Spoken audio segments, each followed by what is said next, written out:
It has never been a better time than right now to support Duckfeed.tv on Patreon.com. At $5, you get so much stuff. Next episode, we're going to be talking about Stalker. Public feed will get the kind of preview episode.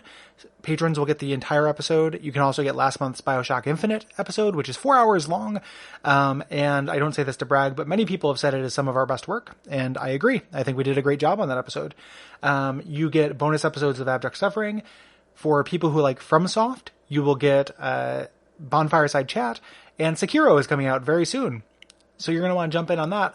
Also, because of the generosity of our patrons, we have made the stretch goal for Unfilmable, our miniseries show, so 2 seasons talking about Lovecraft as it is adapted to video and film. That first episode will be coming out soon. Watch your feeds. That will be for $5 patrons. So just tons of value. There's even more value at $10, where you get even more bonus shows. We really do appreciate all the support, and we want people to feel good about it, and we want to make sure people feel like they're getting their money's worth. So head on over to patreon.com/duckfeedtv and check out what we have on offer. Final thing I want to say, I know this is kind of a long preamble and I apologize, but the final thing I want to say is we kind of stumble upon it during the episode. Frostpunk definitely works best if you are going in blind. There are narrative and emotional swerves in this game that are unusual and uncommon to strategy games. And we both recommend you play it. Cole is so horny for it, something he can't stop saying. Even after I tell him it's kind of gross that he keeps saying horny, he will not stop saying it. And I loved it quite a bit myself. So we recommend you play it, and we recommend you do so before listening to the episode. Or if you decide you're not going to play it, go ahead and listen and experience vicariously. But if you think you might play Frostpunk, it is best to do so before listening. Thanks.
This is Gary Butterfield. This is Cole Ross. And you're listening to Watch Out for Fireballs. It is a Games Club podcast. And this week we are talking about Frostpunk, which is a management sim developed and published by 11-Bit Studio for the PC in 2018. Mm-hmm. It's not particularly punk. No, it's a bad name for this video game, I think. It's not great. It's not very descriptive. It's not really. I mean, there is Steam technology here, but there is no punk about it. There's those mechs look particularly steampunky. Yeah, but there's no sense of colonial fun. Right. Going on. There's no Rudyard Kipling oppression. Right. Like that I want, because fuck that guy. I actually don't know enough about that. Stay sticking it to Kipling. Yeah, Kipling can. Yeah. Eat a whole bag of dicks. It's not a very good name for it. And I wonder if that impacted. It's getting ahead of ourselves. I wonder if that impacted kind of the reception of it. Yeah. Or how many people have played this, or people who are being turned off of it because they don't know exactly what it is. Yeah. The name is not descriptive. It is absolutely not. So this is a follow-up to This War of Mine. As in, it's not related to that, but the same studio shares a lot of the kind of desperation themes, which is why it's part of Desperation Month. Again, continuing one of these remaining theme months, sponsored by Michael Benavidez. Thank you. Yeah. Thank you, Michael. Mm-hmm. Yep. In this game, you play as the captain, or a captain, who is leading a small band of workers, engineers to create a settlement in a frozen post-apocalyptic world of 1886. Again, there's the steampunk angle. Yes, this is kind of an alternate history where, well, really a bunch of stuff went wrong. It is purposefully ambiguous about exactly why the world is freezing, whether it's volcanic winter, whether it's the sun dimming, or whether it's there's a chemical weapon, events. kind of story. There's a hint about a weapon. Yeah. That possibly did it. The story stuff in this is hard. It's like all interesting and well written, but it's not something where you pour over it to get a complete picture. Yeah, this is not necessarily story forward. This is entirely about mood. It's like mood, and then like systems forward and micro story moments rather than narrative moments. Yes. Yeah. Absolutely. It's very dramatic turn. Like systems forward as it supports dramatic turns, as opposed to systems forward as it supports a specific narrative. Yes. It's like the same narrative that happens in like XCOM. Yeah. Or something where it's the narrative of you and your story through systems. Yeah. That kind of emergent play, but it's the that steampunk thing comes through in it being simultaneously less and more futuristic, than it would be. Like, this stuff doesn't exist. Yeah, I mean, we don't have that. They didn't have city-sized robots or building-sized robots at the very least. Yeah, teach the controversy. In this world, so it's mega winter, and that's all you really need to know is it's extremely cold. And the British created these generator installations in the north to kind of provide heat and power for these settlements, and you stumble across one and you start building a little town. And that's the game. Like, this is kind of our we've done SimCity, but this is like the genre of this kind of simulation survival strategy city builder kind of thing. Yeah, it's pretty hard to pin down. I'm way into it though. I've played an embarrassing number of hours of this above and beyond what was required for the show. It's really good. It scratches an itch for me. Like, this is a kind of game like Prison Architect or RimWorld where, like, there is a reason why I don't play very much of them, because when I do, I play too much of them. So it's very compulsive. Yes. Yeah. Good. Or I was just going to say, like, I don't share that specific weakness or addiction or defect of character. No, just general shortcoming. I'm not a complete human is the problem. Yeah, whatever missing chromosome you have that leads to this, like, no matter how much your parents were cousins, I just don't. I get in and get out on these games. Like, I play them for a reasonable amount of time, get what they're about, really enjoy it. What I was thinking about, because I know in a green room talk, is that Cole has used the phrase "horny to talk" about this game like 70 times. About this. It's like, and I understand, like, I take a little bit of the blame for using horny as an all-purpose want term. Yeah. But like, just like, just like real, like, horny to talk. And it's and I just don't want to come off as not horny to talk about it. Right. Nor do I want to come off as non-horny for it. I'm just not thirsty in comparison. Right. So it's like, I like this game a lot. I liked it quite a bit. I think it's super, super good. Yeah. I just didn't go quite as deep. So I don't want to ever come off as if I'm like faint praising it, or if it's a thing where like you love it and I'm like, eh. Yeah. No. This is like the difference between like an A- and an A+. Like, I think this is excellent. Like, it's super, super good. Yep. So well stipulated. Thank you. You're welcome. Horny to stipulate. Oh man. I did all the scenarios several times. I've actually gone into the main scenario and like started working up the difficulty levels too.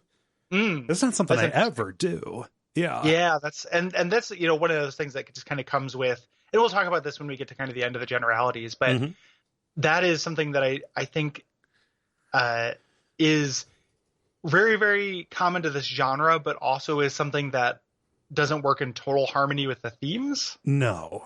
In a way that, like, I think is kind of a minor nit. Like, it's not a big deal, but it's interesting how that plays out. We'll get to that when we talk get a little bit further. Yes. And kind of how that foreknowledge affects what it's trying to say and do to you. Right.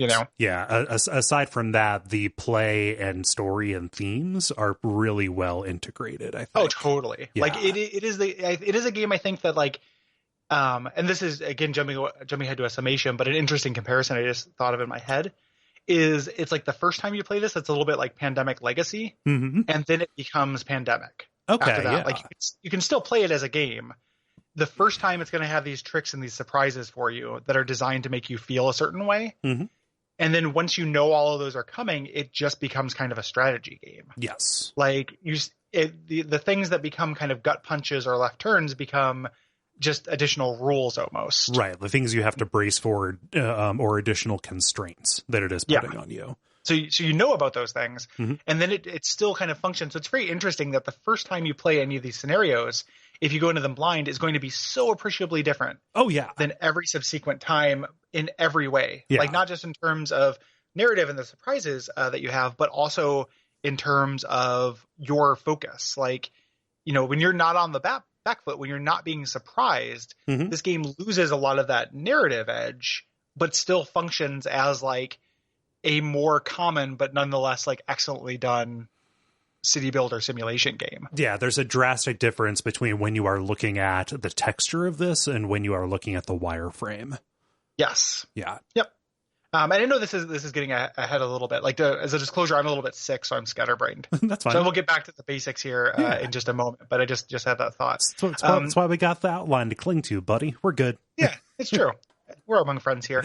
So you're building your city. You have 4 main resources that you kind of started out with that you are dealing with, or 5 main resources rather. Yes. Your population.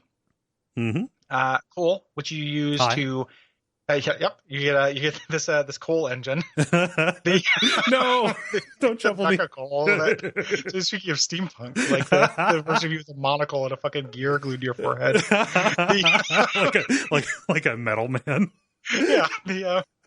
So the coal, which you use to heat your town, obviously that's very important. Yeah.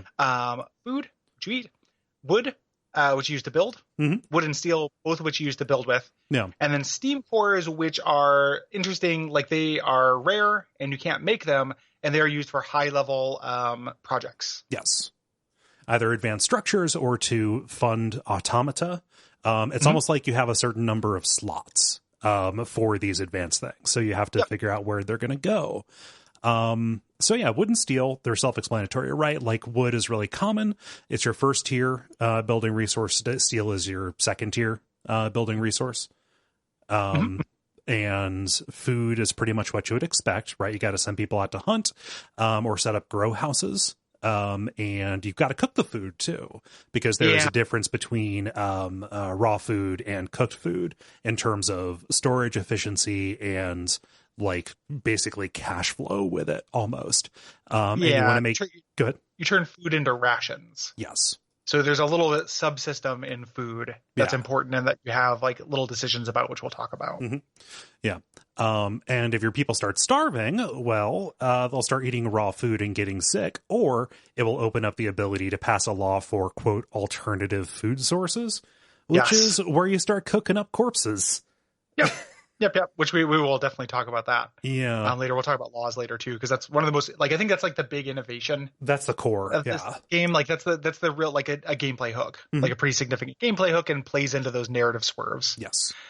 Steam cores, which we talked about how you couldn't get them. The way you get them is through exploring, which is its own kind of little engine, which we'll talk about later. But, we said that you can't make them and you're limited to the number you get. You can still get more. You just have to find them. Yes.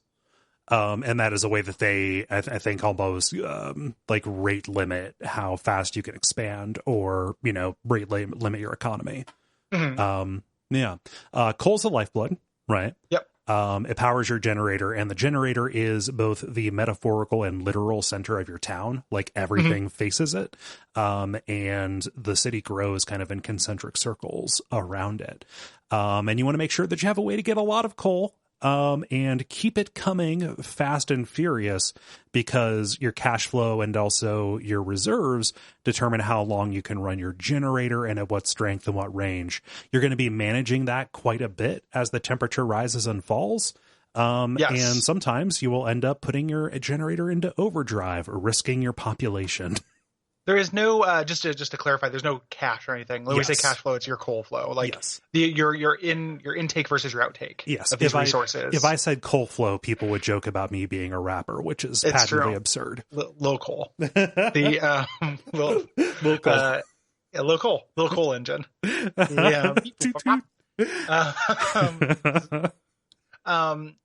So it is, and this is the thing actually, like on my first kind of canonical games where I did poorly, which I consider the canonical experience of this. Like, we'll talk about that later, again, how that interacts. This is what fucked me. Yes. Because you need more than you think. Like, it is a thing where the game does a swerve about not being kind of about saving up for a rainy day, when it is, in fact, about saving up for a rainy day. Yes.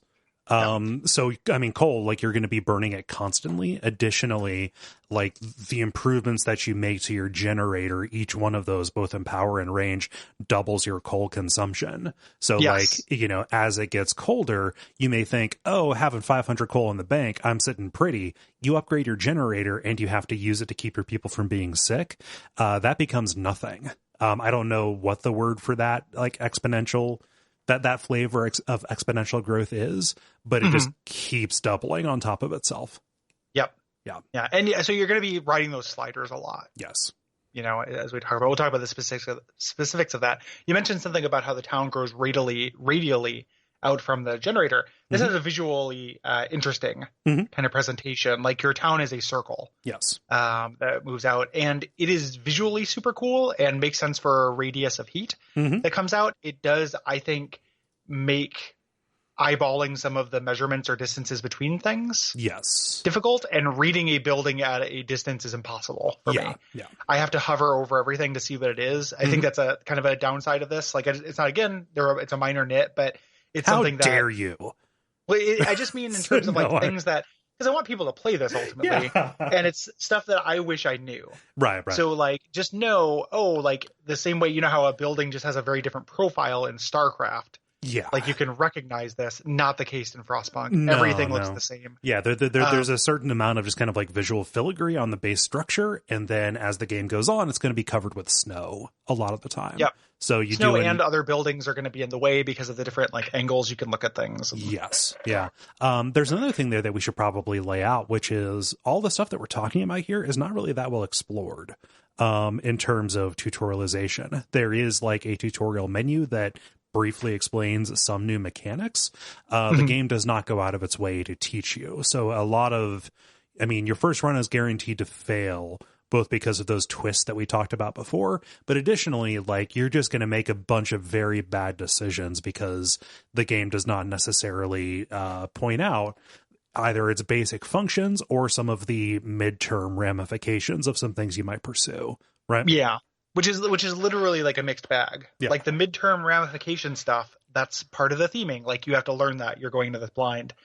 But the fact that the game doesn't tell you how to, like, assign units, like, initially, is a problem. Like, this is one of, for a game of this kind of, like, pedigree, and you know, these people are not slouches. Like, this War of Mine was a big indie darling. The production values in this game are actually rather high. Like, this is a good looking, good sounding game.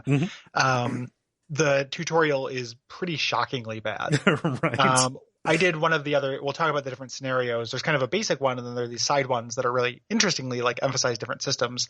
I did one of them last night, and I could not tell you how frustrated I got trying to figure out how to send aid to the other city. Oh my gosh. Yeah, that is that is infamous. That is a failure of interface, the likes of which I've rarely seen. Yeah.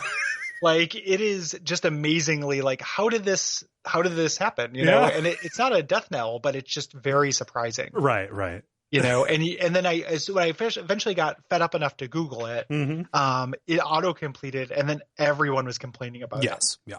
And I'm like, wait, like, did you test that? Yeah. Did you test this? Fix it. Like, this is, everyone has a problem with it. Why would you leave this here? Because it's going to, like, impact the impression people have. And it's gonna like derail somebody's late game, and if they haven't saved recently, well, fuck, you just lost that whole scenario. Yep. And that's the, you know, and as we'll talk about, like, for a game you're designed to lose, this game iterates on a longer loop than is common, you know, and possibly advised. Yeah. Like, it is, you know, losing a game of Frostpunk is something where, like, that's not, you know, it's not Binding of Isaac. Like, you're not 40 minutes in. Yeah, you're 7 hours in, you know, 6 hours in. Yes. When you lose, depending on how slow you've been playing. So, so we mentioned Cole, we talked about that Radial City and how that kind of affects, like, layout and how confusing this can be. The populace is probably your most complicated resource. Yes. So this is similar a little bit to Dwarf Fortress or Prison Architect, any of those. You're not actually, like, allocating individual people. Like, you're not, you know, selecting your whatever you're building, the SCVs in StarCraft, and saying, hey, you go build this. You have different kinds of workers. They are either employed or not employed currently. And you say, okay, I want this to be built. And if they're available to build, they will like run and build it. Or you say, I need this many people to staff this building, and they will work in that building for the, for the working hours that are set out. Yeah. And you do that through the buildings. Yes. So you never control an individual human. Right. Like you only control buildings. So if you click a building, you assign workers there. That way you build a building and you just trust them to build it when they get a chance. Yes. You can't make a worker concentrate on a building, No. Which is frustrating. Like I wish that you had that feature. Mm-hmm. Yeah. So what ends up happening is like you're not going to be running with a lot of people who are, unemployed. So when you set a building to build, they will only start like making it after work hours are over. Yeah. During free time in which they do construction. Yes. It is a miserable life, which is again plays into the theming. Exactly. There are essentially, there are three to four, depending on how you're feeling about it, types of citizens, with automatons being one of them. We talked about them a little bit. That's one of the uses for Steam cores. Mm-hmm. Automatons are rare, but they don't require food or, most importantly, really heat. Mm-hmm. Which is awesome, and they work around the clock. That is a huge deal, especially when you start putting them on your coal mines. That's exactly what it is. That's what fucked my first game. Yes. Was not being able to work. It being, not having the infrastructure, having it be too cold to gather coal during the day for my humans, and not being able to gather any during the night, and just ended up being a death spiral with that. Yeah. Putting your automatons on coal. The three more common types of people are workers, which are just general. Mm-hmm. They do work. They're laborers. Engineers, which are your scientists, they're going to work in workshops, which is how you handle your tech tree. That they're going to work in your medical facilities. Yes. And in your factories, where you make automatons and later prosthetics. And then children. And we'll get to it. It's one of the more interesting, very early choices you make in this is whether children will be treated as workers. Yes. Or not. Or that's the type of game we're playing. Yes. And how dangerous of a job can they take? So like there are several different degrees of that. It is not just, are we crushing innocence or not? It is, are we crushing innocence, with a T instead of a C. Yep. As in, yeah. And the other class here, if people are amputated, they become amputees, and they cannot work until you give them prostheses. Yes. Yeah. Yep. Which we'll get to, and it just becomes about how you want to take care of these different people. Yes. In a very interesting kind of way that is adjustable per person and kind of per structure and with these different constructs of society. Yeah. Which we'll get to when we talk about laws. Mm-hmm. But yeah, your citizens ultimately are your labor force, and if you do not have enough of them to go around or to allocate to particular industries in the ratio that you need, right? So like a certain number of workers have to be available to be hunters in order to keep your population fed. Mm-hmm. You're kind of managing those ratios as well and making sure that you don't have bottlenecks that pop up everywhere else. Or if you have too many, like one of the scenarios really plays with this, but it's unlikely to happen in the base game. Mm-hmm. But having a labor surplus is also a huge problem. Yes. Yeah. Temperature. So cold and heat are the conditions that we're managing for. The weather will change, and it starts at 0. Right. Like that's where it starts off as it starts out below freezing. Negative Celsius around 0 or -4 Fahrenheit. And that is considered warm. That is balmy, temperate weather. Because where we're going, we won't be able to see the roads. Yep. And the weather is your big uncaring force hammering you down. This is the disaster. Yeah. This is the disaster, and it ebbs and flows. You get forecast on it. You can tell, I think it's like 5 days out. Something like that, yeah. Essentially, and you see like, oh, this is going to go down a tick. This is going to go down 2 ticks. This is go down a tick and then up a tick. Yeah. It trends generally downwards. Right. And starts off much more gentle than it ends up. Right. And having that preparation is very cool. Like you flex in this game. Like, there's a double cold snap coming for a couple days. I need to get my coal reserves in order. I need to start researching heating things I didn't have before, etc. Yeah. So while you're playing this kind of macro game of creating a sustainable economy, you're also managing these minor crises. Yes. That come with the fluctuations of temperatures. Mm-hmm. Yeah. And, like talking about those crises, if people's workplaces or homes are too cold, they're going to get sick. Yep. And then they're going to be either taken out of the workforce. If they get gravely ill, they have to be amputated. It is just a bad scene because it takes time to heal them as they go. Mm-hmm. So and they can die. Yeah, of course. But when you start a scenario, like, you've got nothing. You've got the generator. There's a resource depot, which kind of sets your initial caps. And you're surrounded by these resource piles. So, like, your first night is all about, like, getting enough of those resources to, like, get yourself some houses, a workshop, and a medical post. Mm-hmm. Yeah, building a tent. Yeah. Building your tents and getting your people. And you'll get little meters that show, like, how many people you're hungry, how many are homeless, etc. Yeah. As we mentioned, the generator is going to be your main thing that you're doing here. It heats naturally in a certain radius, which you can expand. But pro tip, that's where you want your houses, right? So it's warm and nice at night. Maybe a couple of medical posts, just so they, because they, if certain buildings get too cold, they're going to stop working. So then, like, it just vomits all of the sick people out onto the street. Yep. Yeah. And where they live happily ever after. Yeah. But that radial kind of structure and, the fact that you're building around these heat zones, that complicates your city planning, right? Mm-hmm. You have to make sure that you are not putting stuff way out there, where it can't be heated easily or efficiently. Additionally, there's some structures that it just doesn't matter where they are, or there are structures that have to go on certain resource nodes. So like that is another, like, resource that you're managing, which is not just space, because each of these maps is constrained, but also space that can be heated. Yeah.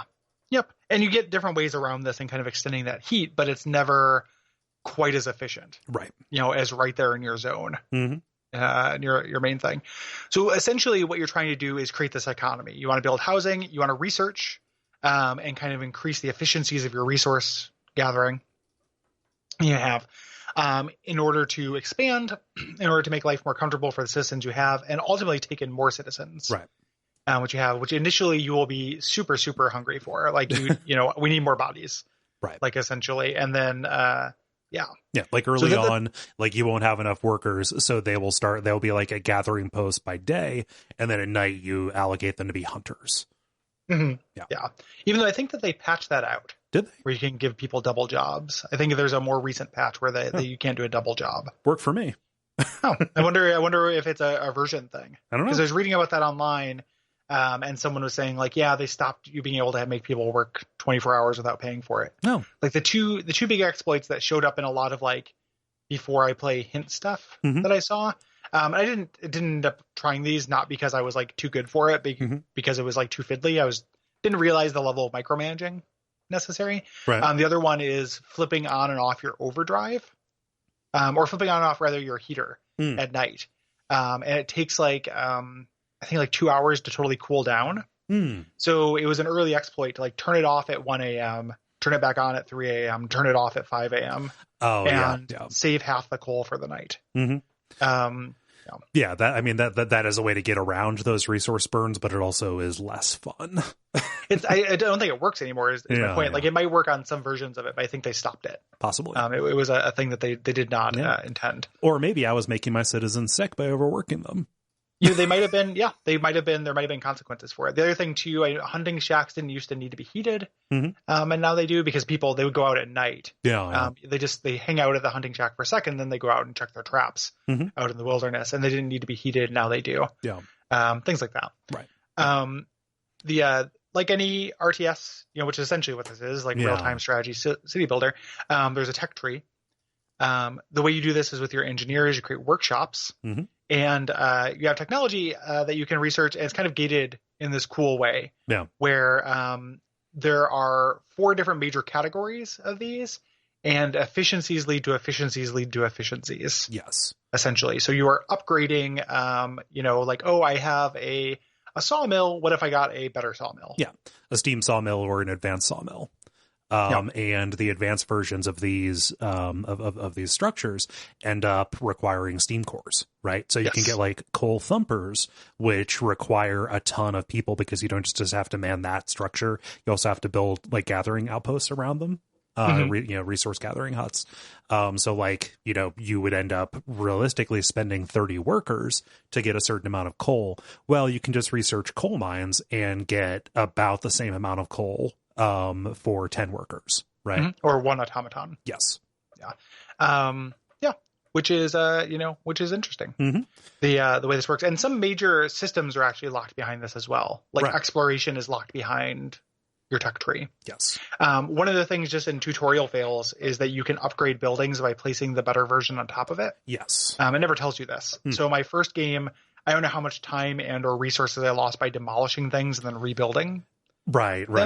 Because there's just nothing to suggest it. And it's like, that's real basic stuff, guys. When you go to build, so like if you select, a bunkhouse, all of the tents that you have will turn green. Well, that doesn't help if you've already demolished all the tents in anticipation of building a bunkhouse. Yeah. Like, why would I just build a freestanding bunkhouse on top of my tents if I want to upgrade them, it should have been an option on the tent. Yes. Like everything else is clicking through on the buildings. So it should have been like it does in StarCraft or what have you. Yeah. I need to find that frustrating. As we talked about, automatons, the way to build these comes through the tech tree. You can find some as well. Right. Exploring. There's like in the main game, there's one that's relatively nearby that introduces the system early, kind of early on. And it just gives you a big boon. Like just having one is great. Yeah. They have very steampunky names for them. Like you can't control individual citizens, but you do get to see their name and what their family is and such. Yeah. See what their primary concern is. Yep. Let's talk about exploration. Yeah, let's do that. I like this quite a bit. This is smart.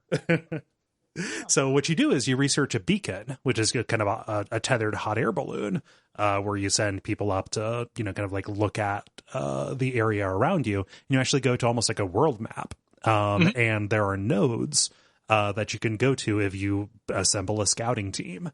It takes time to get there, like oftentimes like maybe a day of travel. And when you get there, you have a chance to get resources or find other survivors. All of these most of them come with a little bit of story.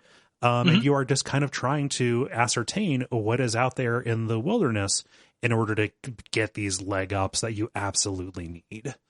Well, and there's a really interesting risk reward, or not risk reward, but kind of choice that you're presented with constantly in these, which is that you go out to an abandoned hut. And at that abandoned hut, there is some food and some wood or whatever. And then your guy picks up the food and the wood, but from that abandoned hut, you can see a cave. Yes. And it's like, do you press your luck and let it ride and keep exploring? Or do you take those supplies you got from the hut and bring them back to your town, which will take some time? Right. That's really interesting. And like, I would end up feeling like this weird false sense of being better off than I was, because I'd see these huge numbers like, oh, this guy just found like 700 coal. That's awesome. But I don't have it, like, oh, I've got like, this guy found 2 steam cores. Holy shit. Yeah. But it's like, well, he's half a world away and he's 6 hours away from exploring this cave and getting more, or he's 18 hours away from getting back to base. Yep. Which one do I choose? And it's just like really, really interesting. Every time one of these came up, like, the actual Oregon Trail, like choose your own adventure style choices, I think are actually kind of shitty because they all are 50% death. Yes. Like you just save before you do them, but they're all just rolling. You either decide to leave something away, or it's like, oh, we're going to go into Tesla City, which is protected by these like gigantic, arcs, some kind of coil, electric arcs, some kind of coil. If you go in there, you have a 50% chance of dying, a 50% chance of getting some resources. That's actually not very interesting. No. But what is interesting is like, I have all this stuff. Do I want to keep exploring for more, or do I want to like take my money and go home? Yeah. Yeah. It's what you described. It's like having invoices out. Like... Yeah. Like, fake money. Yeah. You have this virtual money roaming the lands. And there are a couple other interesting things that happen with this, like plot events that can be moved forward through these, or one of the scenarios I did before to refresh my memory for the show does a really interesting thing with them as well. But I found this to be like a really compelling system that again is not really explained very well what you need to do with it. Like this is the only time you need to click a unit. Right. If you need to explore in the overland, Mhm. unless you already have the unit selected, you can't just go to a place and say, send a unit here. You have to actually click on the unit and then click on the place. Yeah. Then do a little slider to the right. I want to send one unit to it. It is very, very bad UI. Yeah. So, It's not great. There's a lot of friction to that. One wrinkle to the travel that I really enjoy is when you find survivors, which is like, okay, do you want to leave them where they are? Do you want to send them to the city, or do you want to escort them? Because if you just send them, it's not guaranteed that they're all going to get there alive. Yeah. It's almost guaranteed that some will die. Yes. During that, but it does allow you to send some people back and keep your guy out there and let it ride and keep rolling the dice. Yes. On locations. Very, very neat. Mm-hmm. I love this system quite a bit. Yeah. Eventually, you can actually use this to start making settlements. Mm-hmm. Other settlements are satellite kind of resource nodes. Yeah, like, they'll send you shipments. Yep, and this ended up being something, again, that the way your first game is so different from your second game, it gives you a choice between, it's like winning the lottery. It's like, you want the lump sum or do you want payments? I found a lumber mill. I could deconstruct this for 1,000 lumber, or I can set up a settlement here. Yeah. Settlement's going to be a huge cost, but getting those shipments regularly is really, really huge. And the second time I played through the main campaign, the thing that made me able to beat it was doing this. Yes. Like having coal shipments that were, because for some reason these satellite locations are immune to the weather. Mm-hmm. Like you don't have to manage them. So it's negative 180 or whatever. And these guys are still showing up with coal to my door. Thanks guys. Hey, yeah. Yeah, thanks, buddy. You need to find a better way to get ice. I lost 4 men this mission. There's a lot of ice, man. Stop losing men to get ice. This is it is the one thing that is in surplus. But yeah, that is something that you absolutely want to do. Like one of the closest is always going to be a node that gives you coal. That is necessary. I don't know that I've won a scenario without doing that. Yeah, but it's still set up as a choice. Again, like once you know that, it changes the game entirely. Like finding that coal mine, that active coal mine, is not about getting that immediate boost, which you might need. Yeah. But if you're in a situation where you need that, that game is pretty doomed. Right. This does have that strategy problem that comes with strategy games in general that I don't like, where it's like you can be fucked 10 steps before you know you're fucked. Yeah. And that's a pretty bad feeling, I think. That definitely happens here. Yes. And so knowing going into it, it's like, oh, anytime I find one of these resource things, it's a priority to set that up. It's not a priority to harvest it. Right. It just changes the game. Mm-hmm. So you have to make sure everyone is housed and warm, as we mentioned. Right. And this has to do with the sickness system and all the, death, as we mentioned before. But there are also 2 kind of overriding meters. Yes, your life bars. Kind of life bars: dissatisfaction and hope. Right. Or dissent and hope. Is it dissatisfaction or dissension? I think it's dissatisfaction. Okay. Yeah, so helpfully you can hover over this bar and kind of see what is dragging you down, either temporarily or permanently. So you can decide, A, what problems do I need to fix, or B, is this just going to get better if I hold the course? Yeah, is this a systemic issue or not? Right. Hope is a little bit it's a little bit less resilient, I think. It generally drains, and hope is more, I think, pinned to laws than anything. Mm-hmm. Whereas dissatisfaction is generally about like the conditions that people are in. Yeah, and there's a couple different ways that they seem like they're just mirror opposites. They're kind of not. We'll get into the kind of big narrative twist, and that's how you mostly get to start affecting these things when we talk about the main campaign. But they're both resources. Mm-hmm. Essentially to use as well. Like they're a currency, and it doesn't. That's another thing to kind of learn, is that you can handle some hits to hope and some increases in dissatisfaction. A lot of these things are trade-offs that you're making, for one or the other, and you can afford that. Yeah. Not everyone. It's a post-apocalypse. Not everyone is going to be hopeful and happy, and satisfied. Yeah. The entire time. So just learning that, like, no, it's okay to hit a couple of these was a big difference for me in being able to win or not. Yeah. In the game. Generally, if they are stuck in about the middle, you're roughly fine. You're fine. Yeah. If there's a couple of things that will fuck them up, but we'll talk about those. Yeah. But if hope bottoms out, or if dissatisfaction tops out, then you are kind of given an ultimatum. And like that is one of your lose conditions, which is, people just kick you out. Like they send you out into the wasteland to die. Yep, which is not good. Yeah. You get all around the map, you'll get little quests that pop up. They're just little markers that you can click on that show a symbol. And these will be kind of like a smaller version of those Oregon Trail exploration things. There'll be like little kind of tasks, which will either, if you do this, you'll get additional hope. If you don't do this, you'll get some increased dissatisfaction. Yeah. Or classically, dissatisfaction will rise or dissatisfaction will rise slightly. Oftentimes you are just trying to minimize damage. Yep. Another thing that, again, is something I wish I knew going into this was you don't have, not only do you not have to take most of these, you kind of should. Right. A bunch of them, if they sound too hard to do, they are too hard to do. Right. The ones that are like, keep every home warm for 3 days. That's a long time. Fuck that shit. Yeah. Like it's just not going to happen. Have you looked outside? Like you're asking too much. Yeah. Or like, don't do extended shifts for a while. It's like, dog, have you seen our coal piles? I'm really sorry. No, everyone works 14 hours a day. That's just the new world. Right. I'm sorry. It sucks. Have some moonshine, go see a prostitute on your way out. Like, it's if like, you do not have a prostitute, one will be assigned to you. Yep. It's you cannot, so just kind of like, and this kind of messes with your video game brain, I find, because when you see one of these little optional goals that sounds good on paper, you're like, oh yeah, like, this is the game. Like I should be doing this thing because it's good.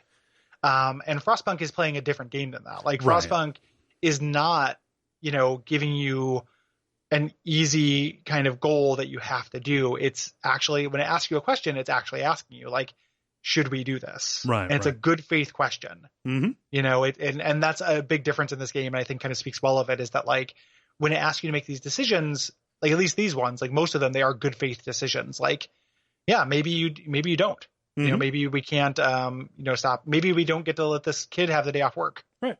Who got his hand mangled in a fucking thresher. Right. Maybe kid has to start using his other hand because otherwise the town will fucking die. Right. And, that's the kind of choices that you're being asked to make in this.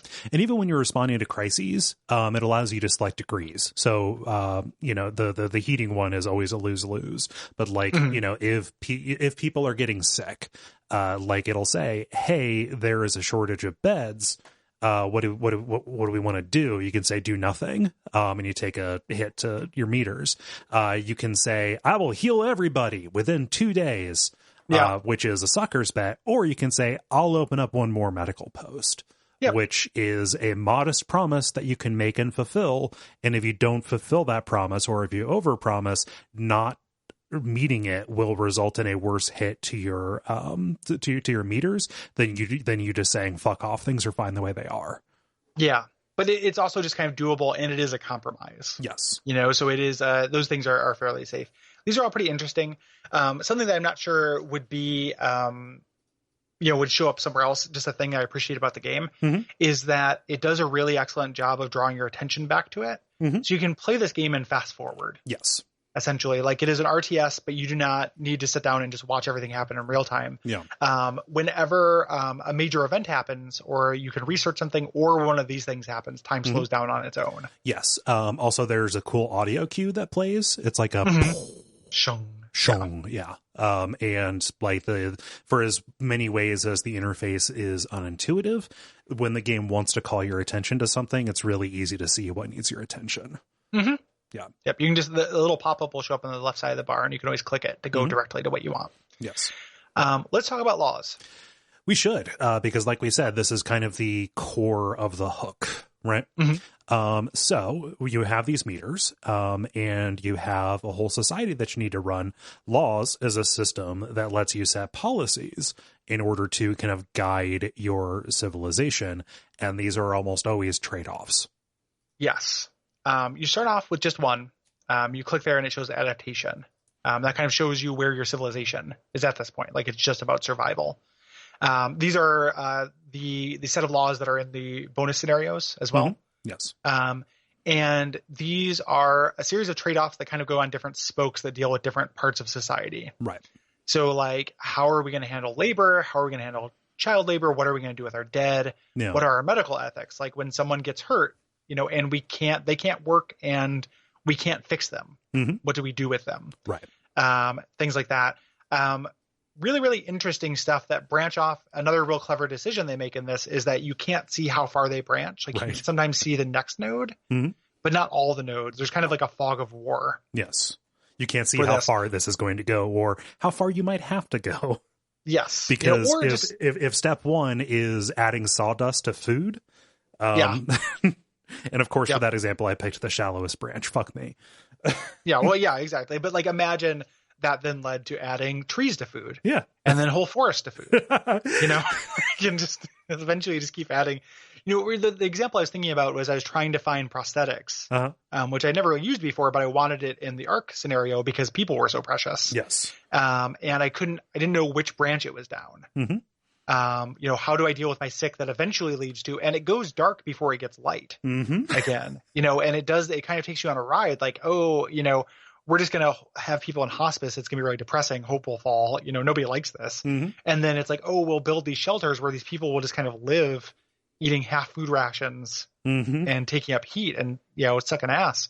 And then, it's like, we can actually build them prosthetics. Yes. Like you get this little there's a ray of hope at the end of this chain of laws.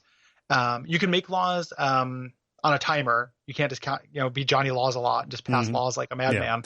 And each law you passed increases the time in between them. So early on, like the first laws that you prioritize will affect you for a good long while. Mm-hmm. And we'll talk about these individual laws when we talk about playing the campaign. Yeah.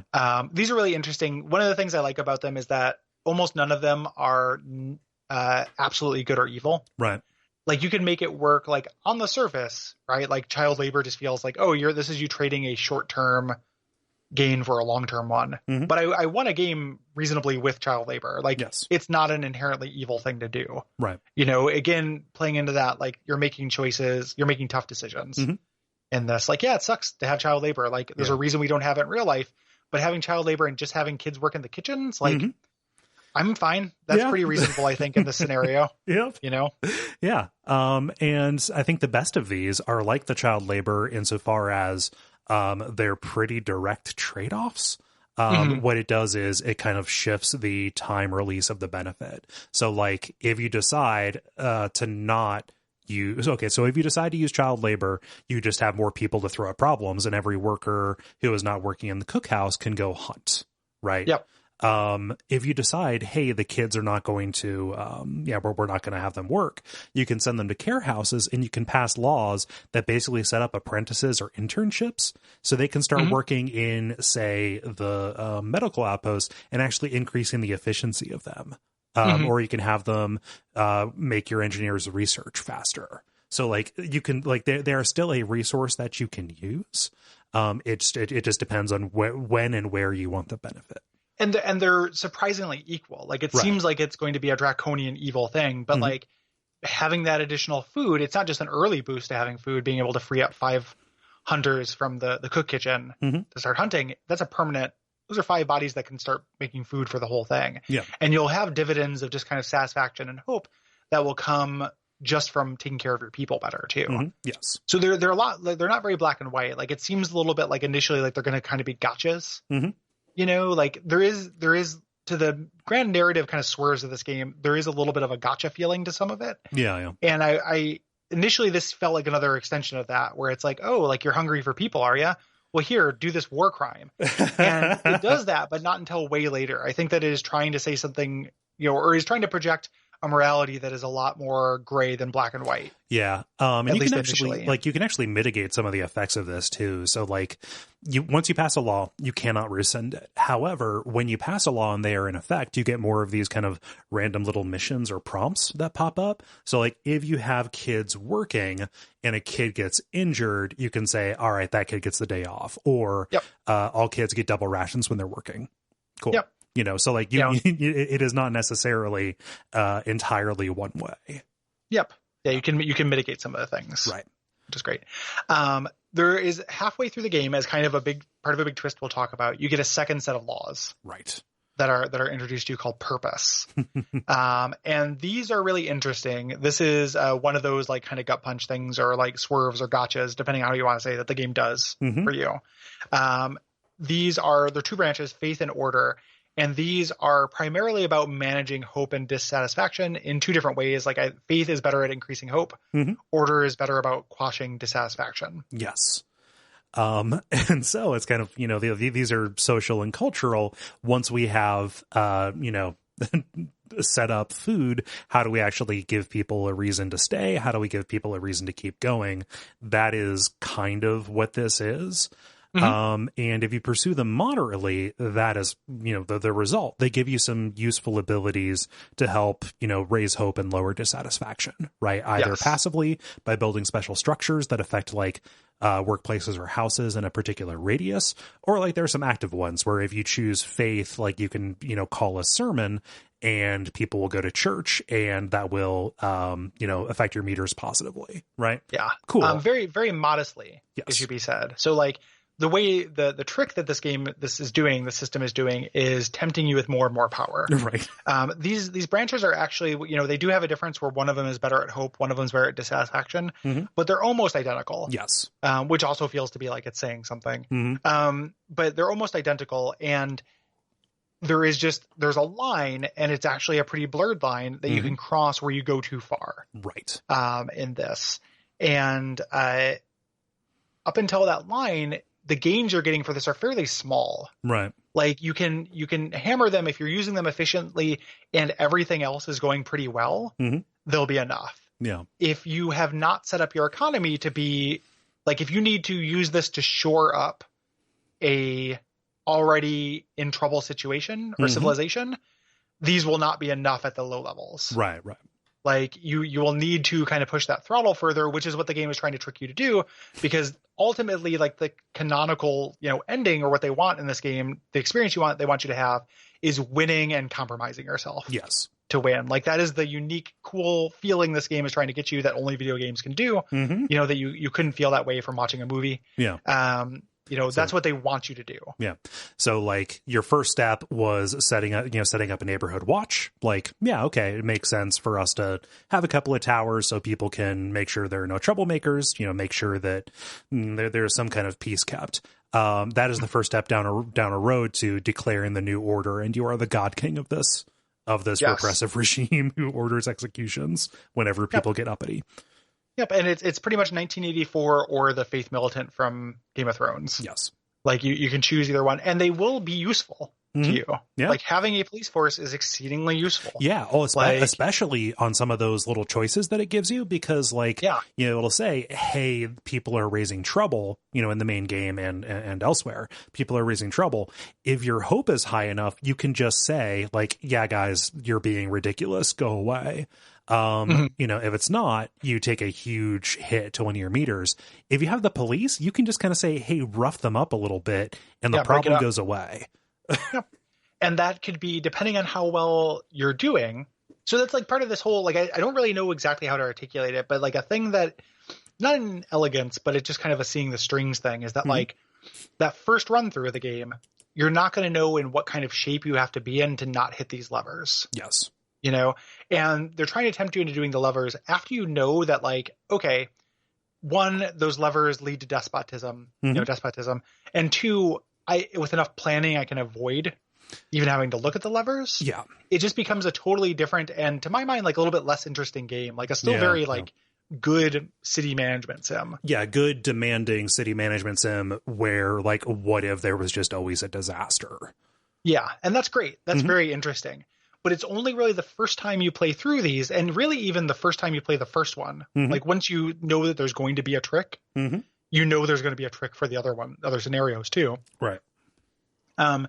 Is it having that intended effect of like that feeling of temptation? Yeah. So it's a weird thing where I played through this game a few different times. I didn't do all the scenarios. I did 2 of the optional scenarios and did the main scenario twice. And my failures are the ones I consider canonical. Yeah. Because they're the ones where I engage with this system in the way I feel like it's intended. This feeling of like becoming either a god lord or a 1980, Big Brother. Yeah. Yeah.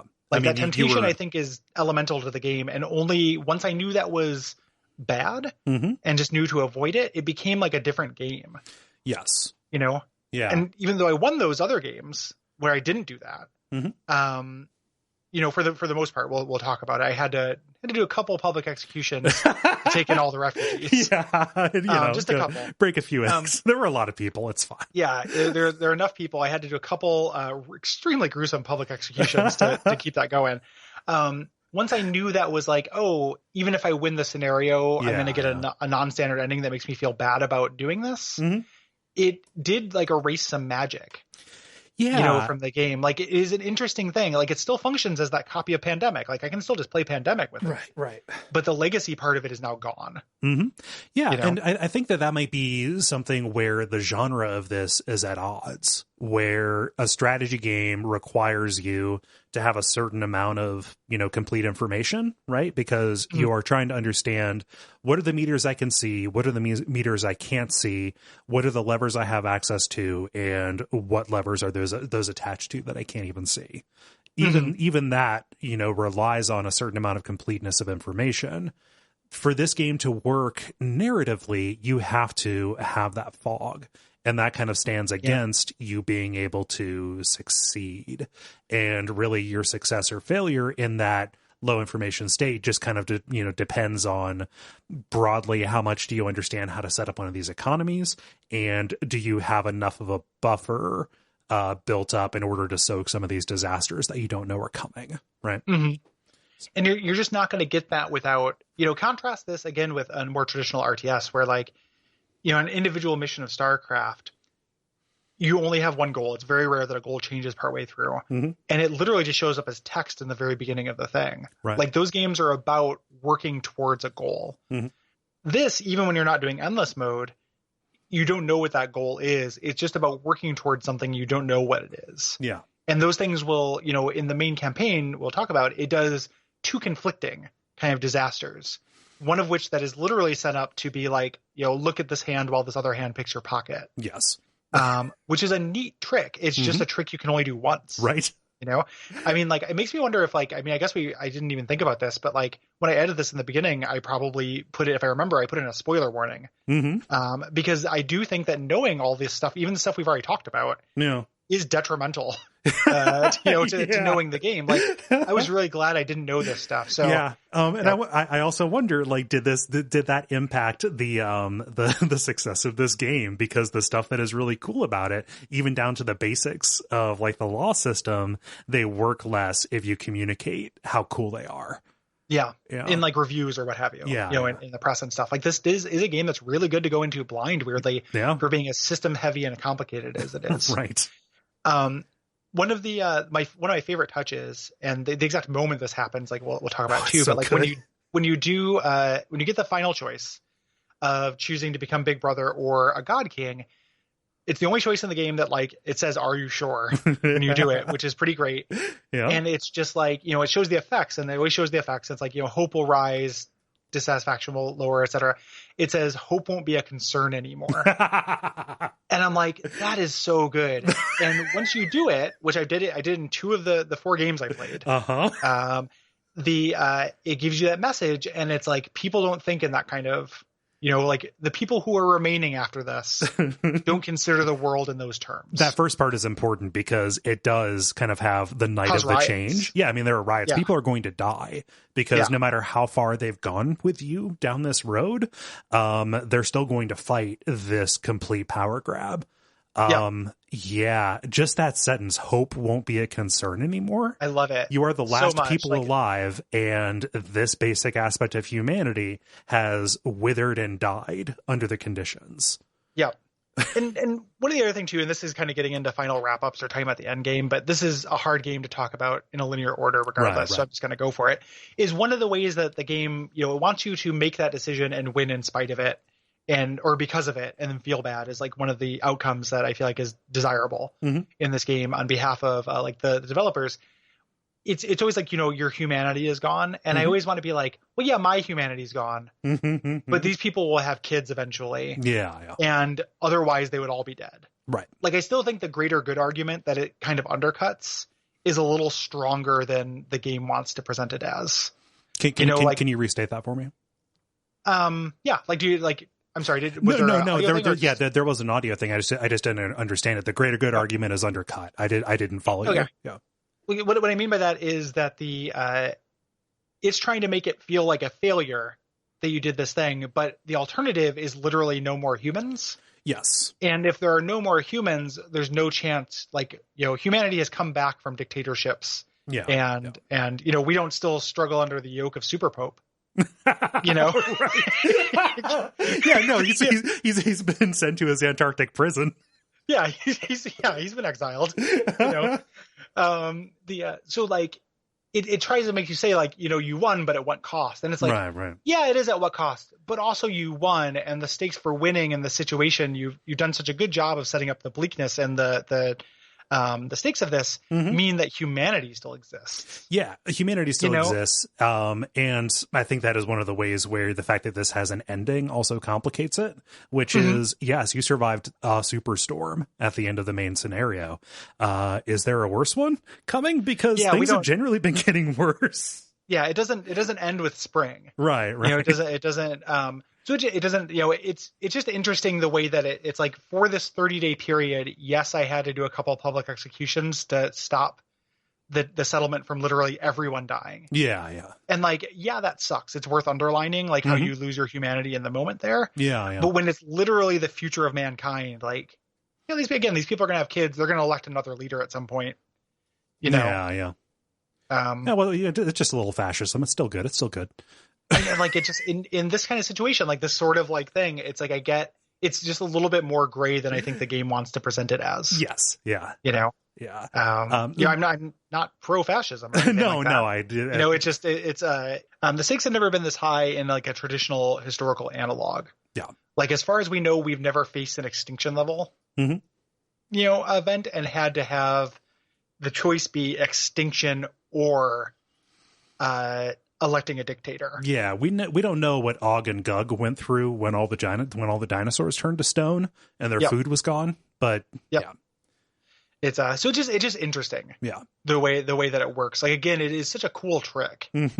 But it just, like, once you see that it's a trick, it loses a little bit, at least on replay. Like, it doesn't make me not appreciate it anymore. Yeah. It just becomes a magic trick. I know how it's done. Yeah. I still have that first impression. I still have that initial absolutely. Feeling. Yeah. That's my canonical playthrough. Like, and we'll talk about the ending of my first campaign, which is actually, like, fairly frustrating, but I still feel like is the canonical one in my mind.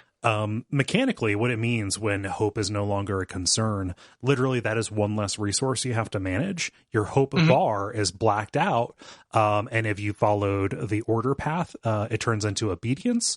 If you follow the faith path, it turns into devotion, and you just have to manage dissatisfaction, which, that is a trick, because if dissatisfaction rises high enough, well, you just hook some dissidents up to the generator and blast all their skin off with steam.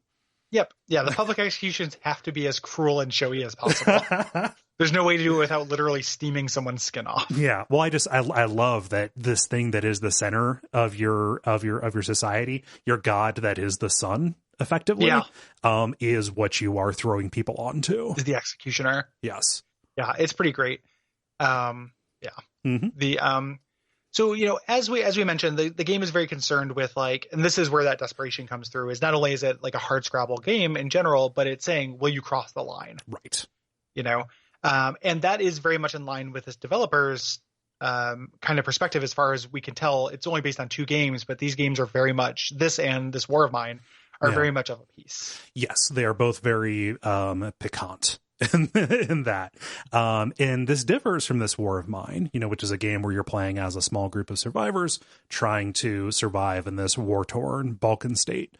Again, as things are getting colder and colder, like both of these games are about winter, weirdly enough. This War of Mine, the scale is very personal, right? You've got 5 people and you're going and, like, you're looking at the elderly family that you're robbing in order to help your little colony survive. Right here, it does this neat trick where the scale is much larger. You are objectively affecting way more lives with the decisions that you're making, but you're at a far enough remove that you might not realize you've gone too far until it's too late and the city is covered in red banners and there are, radios in every home that people can't turn off. Yeah. Which is a cool trick. It's also a little more gotcha-y. Yes. As we mentioned, like it's a little bit more like in this War of Mine, that first encounter, that's the thesis statement of that, where it's the old couple that's very easy to rob. Mm-hmm. Yeah. And that's kind of that thing. In this one, that thesis statement happens halfway through the game, mm-hmm. After you've already sunk in a lot of hours. So it does make it less iteratable.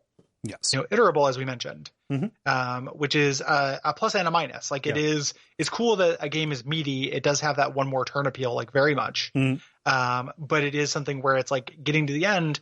It took me a long time to come to peace with the end of my first game, where it was like 6 or 7 hours just down the drain. Yeah. To end at the very end based on decisions I had made 4 hours ago. Yes. It took me a while mm-hmm. to be okay with that. Like, you don't realize it's gone too far until it's too late. Like, feeling like it's generally something I hate in strategy games, actually. Like, if mm-hmm. I'm playing a board game, that will make me stop playing a board game. Right. Like, I don't play Settlers of Catan because that game does that shit. And I think that sucks. I don't want to play enough games of that to get the strategy in mind to where that can never happen to me. Yeah, I would like to know. It's a very bad feeling. I would like to know if there are strategy video games specifically that avoid that, because as far as I know, that is just a thing that comes with the territory. Specifically strategy games that are like this, that are not just on the StarCraft, the level is 45 minutes and you're done kind of scale. Mission-based games kind of, you have to have a micro goal. Mm-hmm. Like when you have a long-term goal like this, it's a lot trickier. Yeah. Like playing Civilization, or Alpha Centauri or something like that also can have this problem. Oh, absolutely. Yeah. And it just, in this one, they do it on purpose though. Mm-hmm. Like that problem is not, in those games, the end goal, like, what you are doing, like from the start is like, hey, set up a good economy, and like the win conditions kind of come as a later thing. In that, like Civilization, do as well as you can. And one of the win conditions will kind of present itself. Mm-hmm. As a thing you can do if you're making your thing really well. Here, by having having a certain, the survival aspect of it undercuts it. Mm-hmm. So like it's not good enough to just do as well as you can, right? Because you're going to have these swerves that come down the road mm-hmm. that are not systemic. They're narrative based. It's not random like in a game of Sims or a Civ. It specifically happens. So it's both like less to do with that problem and more. Mm-hmm. It has that problem more when you're first doing it because it's a surprise, and then way less when you just know what to plan for. Yeah. Then it becomes not random, really. Mm-hmm. Like a game of this, once you know the twist of this, it's almost can be deterministic. Yeah. What you need to do. No. Like, I play these scenarios over and over again, not necessarily to perfect them, but to get their best endings. And it's really neat that there is such a gradient of success in this, whether you cross the line or whether in the optional scenarios, whether you hit those kind of sub goals or secondary goals. Yeah. But no, like, when you restart one of these, knowing how it's going to end, you just start planning from the beginning to make sure you hit that. And it's a little bit frustrating because it might be argued that regardless of what happens, success just depends on you having enough resources. Like a surplus is never really a problem as long as you have enough room to build the storage to make it happen. So at every level, like failure can just be like, oh, the infrastructure of your society just wasn't strong enough to handle the stress, no matter how much the lowering temperature ratcheted up the tension for you. And that's something where like the game is really, really pushing you heavily down the faith or order paths. But like the third way is right there on the adaptation path, which is these vice laws you can put in, where it's like, all right, well, I'll set up these fighting arenas so people can, take out their frustrations. Like you're just trying to like recreate the society of old that is neither a police state nor a theocracy. And that can go a long way towards just like setting up these time release mitigations of the overall drains on your hope and dissatisfaction. Right. But again, that's dependent on, that's a relatively weak and over a long period of time drain. The difference between the purpose laws is that they're immediate. Oh, they're so powerful. Yeah. They're powerful. And so it's like, yes, you can do that vice thing, but again, that requires that foreknowledge. Yes. Like that is only going to work if your city is in good shape in the first place. Yes. Like it's almost like it only helps if your city only barely needs it, you know? So again, it plays into that, like, you kind of have to know what's coming to make that good enough. You know, like I think most people will do those vice things because early on you can make laws so frequently and you're not confronted with a lot of problems. Right. That are solved by them. Like you get the option to what to deal with your dead way before you get dead people. Right. Like days and days before you get anybody's dead. So it's like, well, I can pass a law. It feels like a missed opportunity not to, like, I may as well make a fighting arena. Like, that's the first one. And it's like, this will raise hope. Why wouldn't I do that? It's not presented as a choice like the other ones are, or like a compromise like the other ones are. Yeah. So I think most people are going to incidentally do the vice path. It's only good enough if you are doing everything else well. Yeah. And just at a brass tacks level, one of the problems with this, or just to describe it in terms of mechanics, is that these new twists that each of the scenarios throw at you, they are either new systems that you have to engage with, or it is redefining what success is. Because like if you have reached homeostasis, well, all that takes is a couple of cooldowns for that not to be the case anymore. Right. If you have the Londoners coming after you, well, that puts so much of a higher standard on your hope and dissatisfaction levels. Yeah. Et cetera, in addition to just the big hit that they take. Yes. So it's like, I would say the third way is not necessarily using the adaptation things you have. It's that just playing the game well. Yes. Like the third way is almost foreknowledge. Like it is very hard for me to imagine. And I would be interested if there were statistics on this. Anyone clearing one of these scenarios on normal on their first time they played the game. Yeah. Like not just, if you played, a new home, it's not, I'm not saying like, oh, you beat the Ark on the first try. Right. Like, no, the very first time you're sitting down to Frostpunk, can you win? Right. And I bet you no. Yeah. I bet you the number of people who have done that is incredibly small. Yeah. And maybe that's something that they're trying to say, which is that, all of these extreme cases where you have too much order, or, just an oppressive faith, any kind of oppression is just something that governments do to shore up when they cannot provide for their people. Yeah. And they're effectively, they're fairly equal. Yeah. As a thing, like they're just both management, ways of control. Yeah. This was conceived at a Denny's at 2 a.m. And someone said, hey man, religion and God, that Super Pope guy, he's pretty much just like Big Brother. That's why they call him that. He's huge. I guess what I'm saying is let Super Pope out of his Antarctic crystal prison. Yeah, let him go. Like he's gonna team up with Super Giant Voice. Super Pope was right. Yeah, Super Pope and Super Giant Voice Man. The two of them are gonna fucking wreck shop. I love the ambiguity. Like a clamp. I love the ambiguity of that. The fucking wreck shop or fuck and wreck shop. I like that. Shop, and their children will be giants. Everyone. These new titans, one-eyed and bearded, will straddle the mountains. And wreck shop and fuck. Yes. So this game looks great. And the music is super good. It's like Arcanum, like it's all string. Yeah. Moody string stuff. Really. And the way that it that it escalates and the way that the tone changes as well is really subtle but very powerful, right? Like there are different music tracks for later on in the game, and I think that like the stuff that plays when the blizzard is happening is so complementary to the tone. Yeah. The climax of your first game of this is like unforgettably good. Yes. Yeah. Game reviewed really well. Nominated for several awards. I have no idea how it's sold though. I know. I don't hear about it very often. No. It came out last year, and it feels like it was fairly quickly forgotten. I think I saw a couple people who I follow on Twitter talk about it a little bit. But people moved on fairly fast, it feels like. It didn't have like the cultural sticking power of this War of Mine, I think. Yeah. Yeah. Yep. So they've continued working on the game. They added an endless mode and a DLC scenario, which is included when you buy the game. Right. Now. And the main thing we're going to talk about in this episode is a new home, which is the basic It even tells you, like, this is the main campaign. Yeah. I think that when you start up the game, the other ones are not available to you. Like, you have to survive a certain number of days before they'll open up. Yeah, you're right. It's like 20 days or something. Yeah. Of 31, I think. So you have to make it most of the way through. Yeah. So, and then we'll talk about those other scenarios as they were included in the game, as well as the DLC scenario and stuff, which I did not play, but I read a lot about. So. I did. I got you covered, fam. Yeah. Everything else, I didn't play endless mode either, because I'm like, I don't want to do this at endless. Day 75, yo. Yeah, day 75. It's still cold.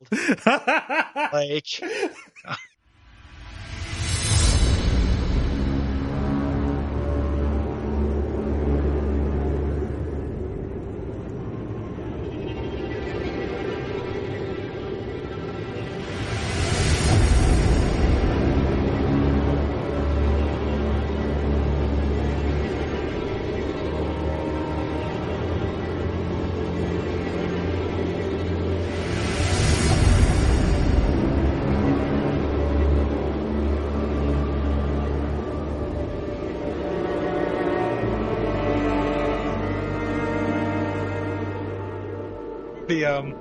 So let's talk about kind of starting this game out with a new home.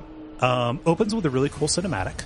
Incredibly, let's say maybe overwrought prose, as we see this kind of steam train, this Frostbreaker or whatever. Snowpiercer. Yeah, Snowpiercer. There we go. Frostbreaker is the Trauma kind of sounds like a knockoff. sword. Yeah.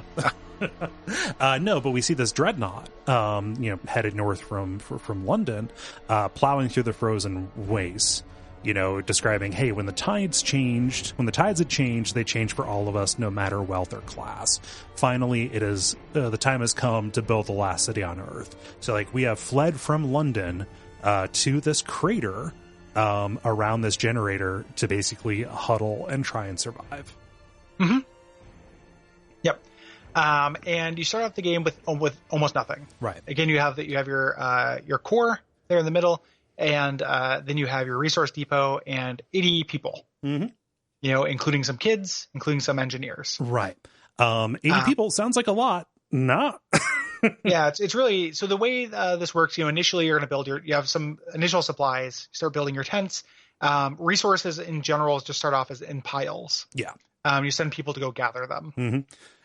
And like a pro strat is to recognize that the piles are generally kind of clumped together a little bit. Once you have enough, you can build a gathering depot. And instead of having 15 people per pile, you can just put 10 people in that depot and they will gather from a radius around it. And they'll stay warm. Yes. It's considered a workplace. So like having people just out in the snow trudging back and forth with handfuls of steel is not good. Yeah. You have to start out that way. They putting them in those piles is trying to teach you to start using gathering depots. These piles are finite, however. You're also going to see kind of your future resources. So there are frozen trees, like a flattened forest on the ground around you. You eventually can get sawmills to take care of those. And you can also see kind of places where you can dig up coal or places in the wall. Mm-hmm. You can kind of dig into the snow wall for later. Yes. Where you can drill into the wall for snow, or for wood rather, because guess what? A lot of this ground is actually permafrost that is gathered over forests that existed already. Yeah. Yeah. And steel just kind of happens. Yeah. There's just like iron seams, it's fine. Yeah. So, you're going to want to start getting those resources and getting yourself propped up. A thing about a new home that you're going to miss on the later scenarios is that, you start out with those 80 people, but it's really generous with new survivors. And it kind of sends them to you in manageable intervals, right? Mm-hmm. So you don't have an overpopulation problem where you're struggling to feed everybody with limited resources that are available. Like, it lets you grow your city's carrying capacity in between the rounds of them. So like they don't come in as a burden. They come in like ready to work, so you can again get ready to grow for the next one. Mm-hmm. And they're coming. Yeah. Usually, like, you see them out, and they'll show up as a little timer on the right side of the screen, so to build houses for them and such in advance. Mm-hmm. Early on, your kind of initial goal is to find out what happened to this place called Winterhome. Yes. And your initial goal is to get your tech tree set up so you can build a scouting party. Right. To start digging around. Finding Winterhome instigates an event. Yes. In the game. So the event will happen no matter what, but you don't necessarily want to rush towards Winterhome. Right. But just know that you are given these kind of initial goals. Yeah. It's like set things up and also here's your macro goal for the time. Additionally, your dreadnought, when you were on your way here, it was part of like a broader fleet of them. You're one of just like a couple of like groups of people who were headed this way. So like you're, like families got split up. So like as you're going out, as you're doing your scouting, you're going to be finding these survivors, who were part of your group initially, these stragglers. So again, letting you kind of control, how many of these people you're going to get in. Yeah. Yeah. So you start, you're starting up your economy, and then, going from gathering piles to gathering huts to, coal thumpers, eventually getting, your sawmills and the like, trying to do this early on. For me, wood was always my problem. Yeah. I had a hard time with wood. You're doing this though, and the temperature, doesn't dip for a while. Like it's pretty gentle. Yeah. You get your scouting going, and you start scouting, doing that leapfrogging as we mentioned. You get to a location, you find some stuff, it opens up a couple more locations. Yeah. You start flipping around. It's really, so it's really advantageous for you to kind of early on go further up the scouting tech tree, because you can both get more scouts or make them faster, which means that both of which makes a big difference. Yeah, absolutely. Yeah. So like it lets you cover more ground and get these resources that are just out there waiting for you. Yeah, I can't imagine having just one scout. Yeah. One set. Well, you're picking a direction, and like the distance that these nodes are, the distance between these nodes is important, because like that is the time that it takes to get between them. Yeah. Little pro tip is that when you already know a location, it takes you half as long to get there. Yes. So it takes even less time than that to get back home too. Yep. So you can always go to, like, let's say you decided to cut and run and bring your resources back. Like you were at an ice cave, but you spotted an abandoned factory close to it that you decided not to check out. Go to the ice cave first. Yes. And then make that trip from the ice cave to the abandoned factory. It'll save you time. At this point, hope and dissatisfaction are like, hope is low, but dissatisfaction is low. Right. And hope will slowly kind of go up, and you'll start passing these laws, as we mentioned, that will affect these things, but you have a lot of wiggle room. Yeah. One thing that I love is as you pass laws, and also every morning you'll get little dialogue from your townspeople. And it just kind of generally reflects the mindset. So like, oh, well, some days are bad, some days are good. It's about as good as you can expect. Like if things are just kind of meh, down to it's really jarring when like things are really, really bad. And somebody starts the day by saying, I wonder how gloriously our captain will fuck things up today. Like, it's just really weird to see this game swear like that. Yeah. It seems out of style. You want to try this, asshole? For sure. And you'll get these kind of big narrative bumps, like when you first build the beacon, so you can send out scouting parties. Like it literally just says we needed a win. Yes. Like you get a big hope bump because it's like, man, this is an accomplishment, and like people needed that. Yeah. It does a really good job of selling you these kind of human stakes or this emotional core. Yes. To what you're doing. That little hope bump is not going to last very long, because as you progress toward Winterhome, you're going to find like, oh, this is an abandoned research facility. Why would they abandon it if the city was still alive? And each of those is going to reduce people's hope as news comes back that success is not exactly as likely. Not just that you can't join forces with Winterhome, but like, does the same fate await us? Yes. Yep. So right before this happens, right before you find Winterhome, you get an automaton. Yeah. And then you find Winterhome, and instead of finding a settlement, which you think you're going to have like the sister city or whatever, it's totally wiped out. Right. Their generator exploded. You look at the entry in their chronicle, like all these things have little journals you can read. It says, God forgive us, we're eating our dead. There's no hope. Oops. And this is the first instigating event of the game. Up until this point, you've been playing a survival RTS. And, I was doing okay. The thing that this game doesn't signal at all is stockpiling, I feel like, too. Yeah. If I had been stockpiling during this time, and when I played it again, I did, but while these times are good, you need to be doing that. I wasn't, because there wasn't really a reason to. When you head back home, people go apeshit. Like people start panicking. Your hope goes almost all the way down. Your dissatisfaction goes pretty far up. Yeah. And it says, hey, here's a new book of laws. How are you going to deal with this situation? These people losing hope, order or discipline. Yeah. So you have like unsealed that particular envelope in the legacy game. Yep. No. Exactly. I chose Faith my first run through. Yes. Order my second. Yeah. Faith seemed a little bit more palatable to me. Even like further up, like I was really fine, like setting up shrines and doing like, even replacing medicine with like Christian science centers where like workers were able to heal people a little bit more slowly.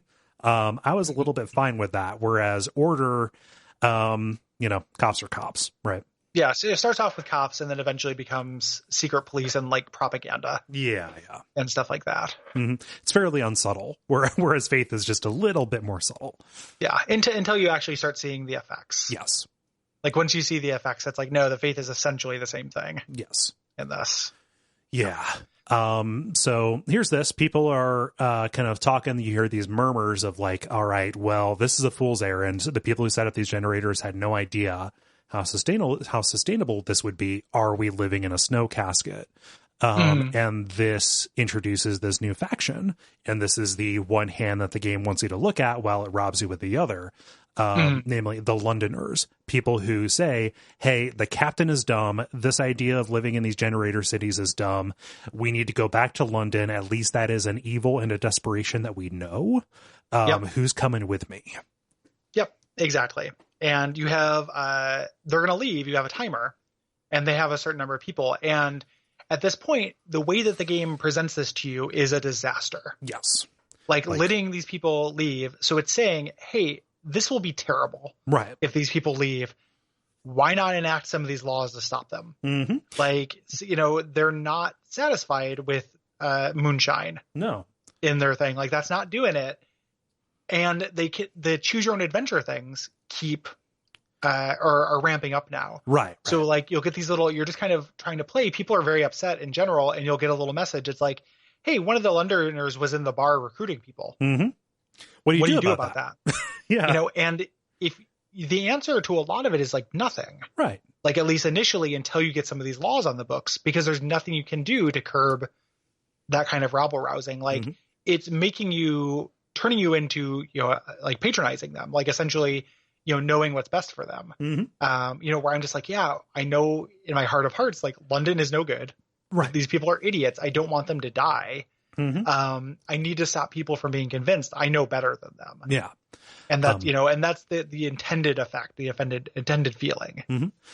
Even if you have the ability to, send your faith keepers or send your guards after them, that has negative effects for hope, right? Because people are seeing like, all right, well, all that person did was, I don't know, like talk. Are we really okay with our captain deciding what we can and can't say? Yep. So like there are all these trade-offs, especially early on. Later on, like, and I think that just this ties into like the disposition of the Londoners overall. They become more responsive to kind of like high hope or low dissatisfaction. Like if you can demonstrate to them that they will be taken care of, that there is a future here, regardless of what weather comes, then just like they will stop recruiting new members. They will hold these demonstrations and nobody will join them. You can always see the number of Londoners that exist off to the side. And you can kind of see whether or not like the disposition is people are joining the Londoners, they're joining them quickly, they're leaving the Londoners or leaving them quickly. Yeah. You just don't know that until my second time through the game. I did not know that it would be enough just to keep setting up my economy. Yes. Like it's just like, hey, this guy went to the bar, recruited some people, a bunch of people joined him. Yeah. Like that sucks. And getting your hope up is very difficult at this point. Like it's gone down to almost nothing. Your dissatisfaction is very high. And what they want you to do again is do the beginning parts of these tech trees. Yes. Like start some churches, start a couple temples, and that will get hope up. They do it in tiny, tiny little amounts. You just have to hammer them whenever they're available. Yeah. And also have the resource game, because a bunch of them, like to hold a church service, it costs like a bunch of rations. Yeah. Things like that. Like you have to make sure that your economy is doing well enough in the first place. So the way that like my narrative went with this was I was like, fuck Londoners. Mm-hmm. Like, can't have Londoners. Right. So, and also I have the opportunity to open up a law. Why wouldn't I? Right. I don't have to use it. Mm-hmm. I don't have to like necessarily do it, but like, let's make this a law. Mm-hmm. So I followed the faith path, all the way down, not all the way down to the end, Right. but like into the fascism, like had faith keepers. Yeah. And they would give you choices, and they're just like, hey, this person says they were attacked by this Londoner. Mm-hmm. Like the questions are really interesting. It's like, this person says that a Londoner attacked them after they refused to join. Do you want to send the faith keepers there to talk to them? And I'm like, yeah, that sounds reasonable. Let's call the cops on these neighbors. That's fine. Yeah. That sounds reasonable. Like, these guys can't, again, you can't attack my citizens. Mm-hmm. These are my people. I'm protective of them. And the when you go, like, they actually like beat him up. Yeah. Like he gets injured and stuff. Like, these are thugs that you have. So it's just like very, very interesting. So that's what happened to me. And I ended up going whole hog into that. And while I was developing those systems and working with that, I was not storing nuts for winter. Right. Right. And it was distracting me to kind of constantly be putting out fires with regards to these Londoners. Yeah. As opposed to, building storehouses, essentially, which is what you just need to be doing the entire game. Mm-hmm. It's constantly building storehouses. Yes. And that's a little bit of the gotcha, right? Which is, these are presented as fires. Like, the Londoners deciding to go, that 15-minute or 15-day deadline, rather, is shown as being like, all right, this is going to be your lose condition. Yes. Something that you would rightly assume, based on the information, is that like every Londoner who joins harms the rest of your society in general. Like, okay, if there are 50 Londoners, like that is going to be 50 people who aren't working or are working more poorly. No, like the number of Londoners doesn't actually really affect your economy at all. Like, it doesn't affect your survivability. The only way that would possibly happen is if they left, that is just like fewer workers that you have. It's a feint. Yeah. Like, it is presented as a really, really big deal. Mm-hmm. And it's not. Right. Like, the time that I succeeded in this, I just I did my best on it, but I let them go. Yeah. Some people left, and I'm like, fuck them. Yeah. Or if you just let them go, like, hey, let them assemble. By the time it came for them to leave, when I took that tack, things were good enough. Hope was high enough that they're like, well, shit, things are fine here. Sorry about all that. I'll just kind of fade back into the woodwork if that's okay with you. And I was like, no problem, bud. Yeah. If you know, if you know what you're doing, you can get that high enough. Yeah, for sure. Like, otherwise, like, a couple of them left, and that's also not a big deal. Like, it's a double feint. Mm-hmm. It's like a feint. If you know how to keep them, there is an option for keeping them. Mm-hmm. That is not presented. And the game is like hammering these levers to try to get you to take the suboptimal path. Yes. For these. And if you, and also the consequences are fake because there's a real common enemy. These people who want to leave are not really a big deal when we have a superstorm. Yes. Coming. Again, it's a super cool trick that they do. It just doesn't work more than once. Right. Like, what was your first experience with these? So, like, I know that you eventually got to the point where they said, like, did you keep all of the Londoners without going into fascism on your first try? No. Through this? Like, what was your first playthrough when you did not know the tricks? Oh, my first playthrough, I was really, really bad. Like, I got exiled, actually. I got exiled around like day 20 or so, because I refused. I refused to go like set up cops, basically. So more Londoners started wanting to join, and I just kind of let that happen. And like there are times where you can like send people out to like take down their graffiti or whatever. My economy was just so mismanaged that the Londoners were not what killed me. It was just general dissatisfaction and people dying. Because like the thing about hope is, if that goes down the most when people die. So if you're not ready for the cold, people are just going to be dying left and right. And your hope is going to bottom out. And if they keep on dying, that is like not really a situation you can fix in the 2 days that they give you for the ultimatum. Yeah, you can't come back from that really. Yeah. Like, you need a huge infrastructure to like start reheating everything. Yeah. So like my actual first playthrough, once I hit that point, it was like, I don't see a way out of this. I didn't get a game over. I just started a new one. I was like, all right, the first round of these is going to be like your first waffle or your first pancake. It's going to go in the garbage. Don't get attached. That was kind of my outlook. You said that before, but I always kind of land pancakes on the first try. Yeah. Oh, I know it's not a brag. I just didn't know it was a common thing to fuck up a first pancake. That's a thing. That's a thing. Is it? I just didn't know. Yeah. No. Good for you. You waste less batter. It's a weird batter brag. Gary Batterfield bragging about his batter. Yeah. But it just I just didn't. You said it in something else too. I can't remember what it was about, but I was always like, like I guess people are throwing away pancakes. Who knows? People are. Yeah. No. So sometimes like my problem is the batter is too thick.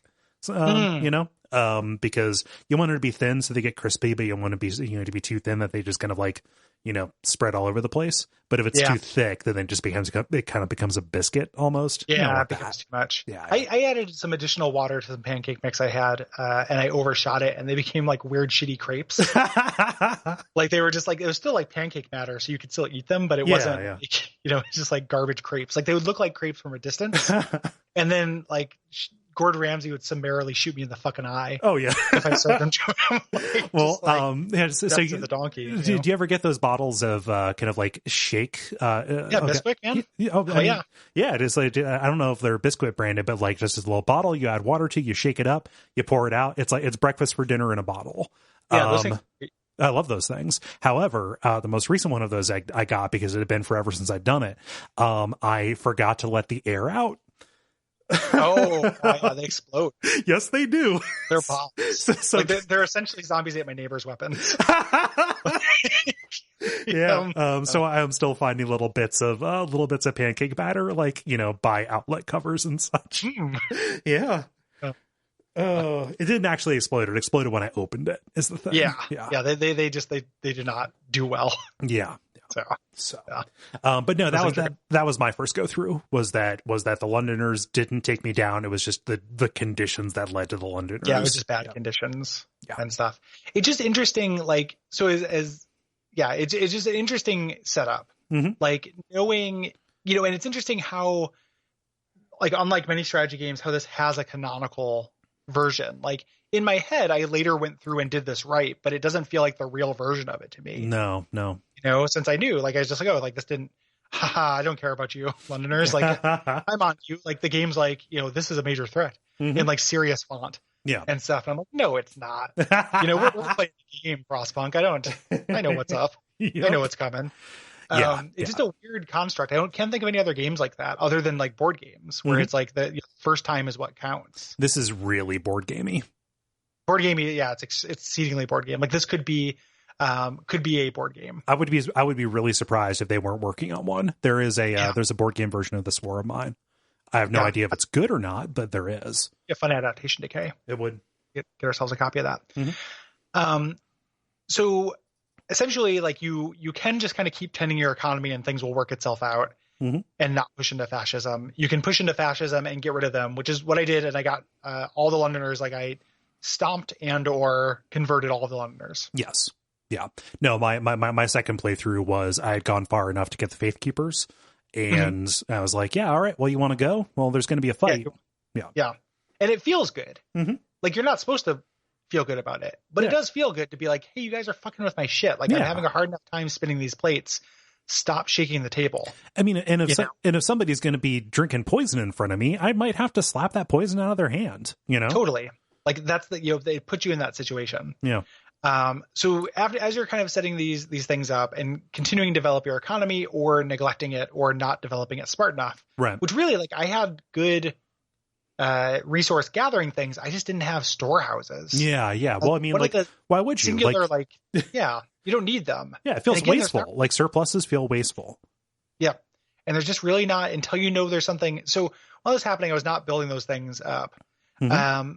Eventually, the Londoners stay or whatever, or they go, or you can force them to stay, which injures a bunch of them, or you can let them go and you lose some hope, along with your population. Roughly around the same time, engineers spot a huge storm on the horizon. Right. And this is it stealing your wallet distraction. Right. This is the actual game ending thing. Yes. And you get this insane goal to stockpile a week's worth of stuff. Right. Like we need to not take things in for a week. Mm-hmm. Yep. We need to be able to hunker down. That requires us to have a certain amount of coal. That requires us to have a certain amount of food. And it gives you like the numbers that you need to hit, and they seem astronomically high. They're ridiculous. Yeah. Like every time the game does this, I'm like, excuse me? Like we don't operate in terms of thousands of food. No. In this zone. We have enough. Like how much food do we have? We have enough. And so I did my best to get these, but I had spent so much time fucking around with the Londoners. And I didn't know to build. I probably just wasted so much of everything because I didn't have stockpiles. Didn't build enough storage things. Yeah. So when the storm came, I had not reached those goals, but the game doesn't end or anything like that. You go through this insane death march where everyone is just getting colder and colder and colder. The music is whipping up. Your people can't work. I didn't have the tech infrastructure to keep places available to work. And I don't know that you can. You can. Insulation is incredibly important. So if you research enough of that, and like at this point, I was like tearing buildings down and putting them closer to the generator. And I was really riding the throttle on the overdrive to keep things going. You just have to. So the first time I did it, the second time I did it, I did those things. The second time I did it, I gained enough stuff. I met the goals, like the stockpiles, and stuff. And my getting additional supplies came from my outpost. The first time, everything was too cold to work, so I was just in this kind of death spiral. As everybody was like, they had assumed like they laid in their beds, crossed their arms, so that their corpses could be recovered later. Yeah, exactly. And it just kind of the music's whipping up, the storm is whipping up. It's really, really phenomenal pace. Like, pacing and mood and everything feels great here. And descent is rising incredibly fast as people are dying. Right. And my hope is lowering. And I'm like, fuck it, executions. Like, we need to lower descent. But so you're executing people in the middle of the blizzard? Yes. That is so dramatic. Tons of them. It was amazing. So here's the thing that sucks about it. So I'm executing people. There's a cooldown in executing people, but I was just like, give me more people. Like, I'm trying to survive, right? Executing people and stuff. I lose the game with like what looks like a fucking, like, when in an RPG, when you hit somebody and they have 1 hit point left, and it looks like they have no hit points left. Oh, shit. I had that much time until the dawn. Oh, no. And I lost. What was the lose condition? Did just everybody died? No, everybody died. Okay. I lost my population. So like nobody survived the blizzard. So I don't know if it actually went through and like the screen faded to a lose thing. So I wasn't watching I was panicking and trying to execute people fast enough to keep them happy.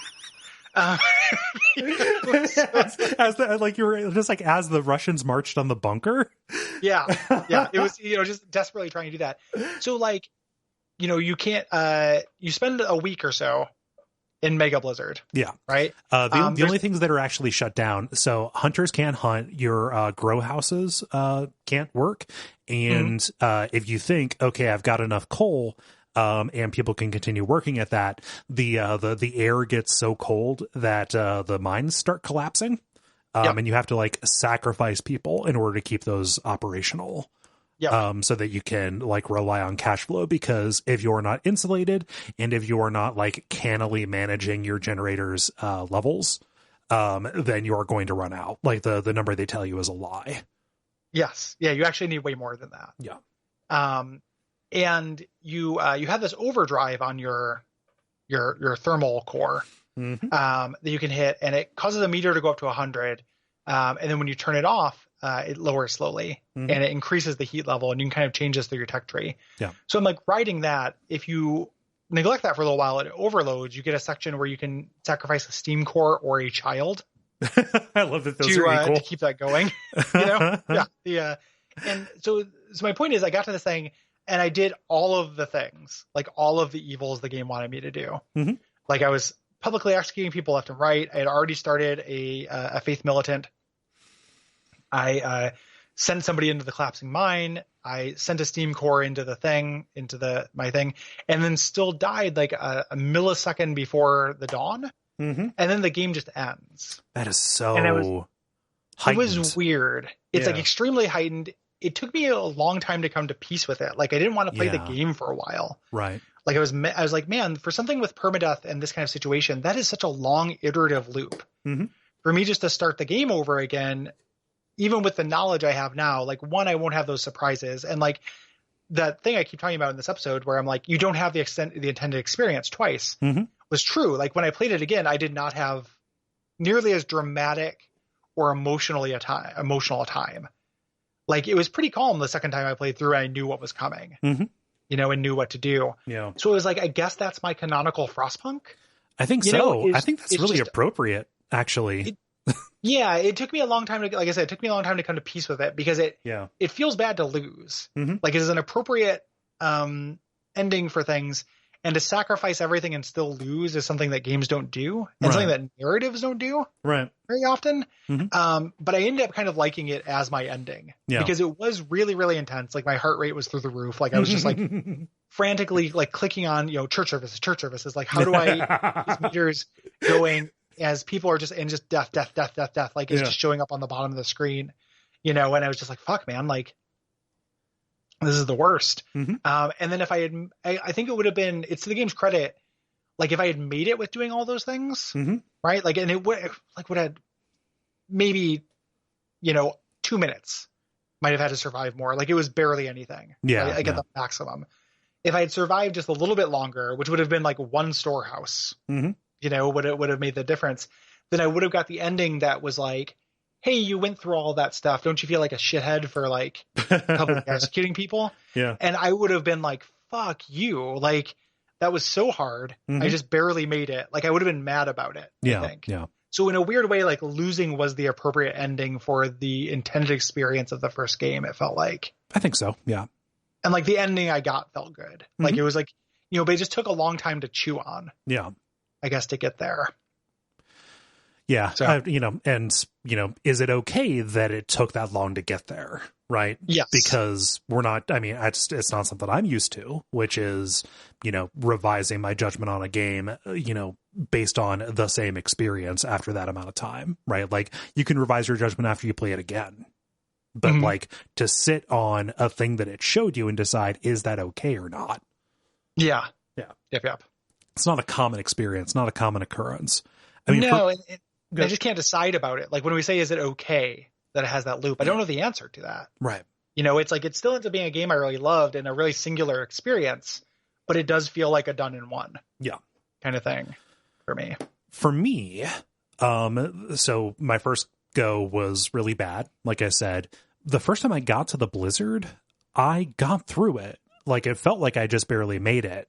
But you know, the combination of the music, the visual effect of the lens freezing on your camera as it goes, you know, and then just like watching my meters go down and responding to those crises that popped up, like surviving that blizzard is, you know, especially on your first go or your first attempt at the blizzard, I guess.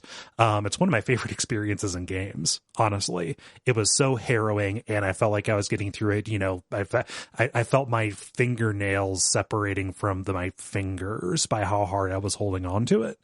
Yeah, that was amazing. Like I loved getting there. It took one garbage run to get to that point.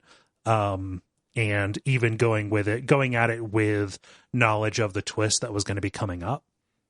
You know, as regards the Londoners specifically, I still felt like it was difficult to hit the numbers that it was asking me to do. So it didn't feel tremendously diminished, even though I had, you know, foreknowledge of what was going to happen.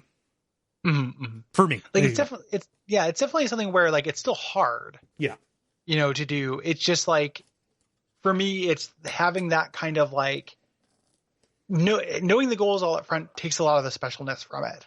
For me, like it becomes a difficult task that I knew about as opposed to this question about what I am willing to sacrifice and how do I deal with the unknown. It makes it a fundamental different, like kind of ludic question. Yeah, I guess it runs counter to like the weight and import that those decisions both should have and what they're sold to you as having. Right. Yeah. Yeah. And like, it doesn't make it bad or anything. It just makes it like I can still imagine it still being very good. And it's not like I didn't have fun on my subsequent playthroughs. And even the scenarios, once you know there is a twist, I feel like it takes some of that weight out. Yeah. Like I just knew like something was going to happen. Like, but it did make it like less unique. yeah. Like to me, my first run of Frostpunk is the unique special thing that only this video game can do. Right. Every subsequent run has been a good survival strategy game. Yes. You know? Yeah. And that's kind of where I'm at too, which is like, I could stop recording this and I could just go play the new home scenario over the course of 3 hours right afterwards. I would have a lot of fun doing it. I just wouldn't have a lot more to say about it because the game has already said what it's needed to. Yep.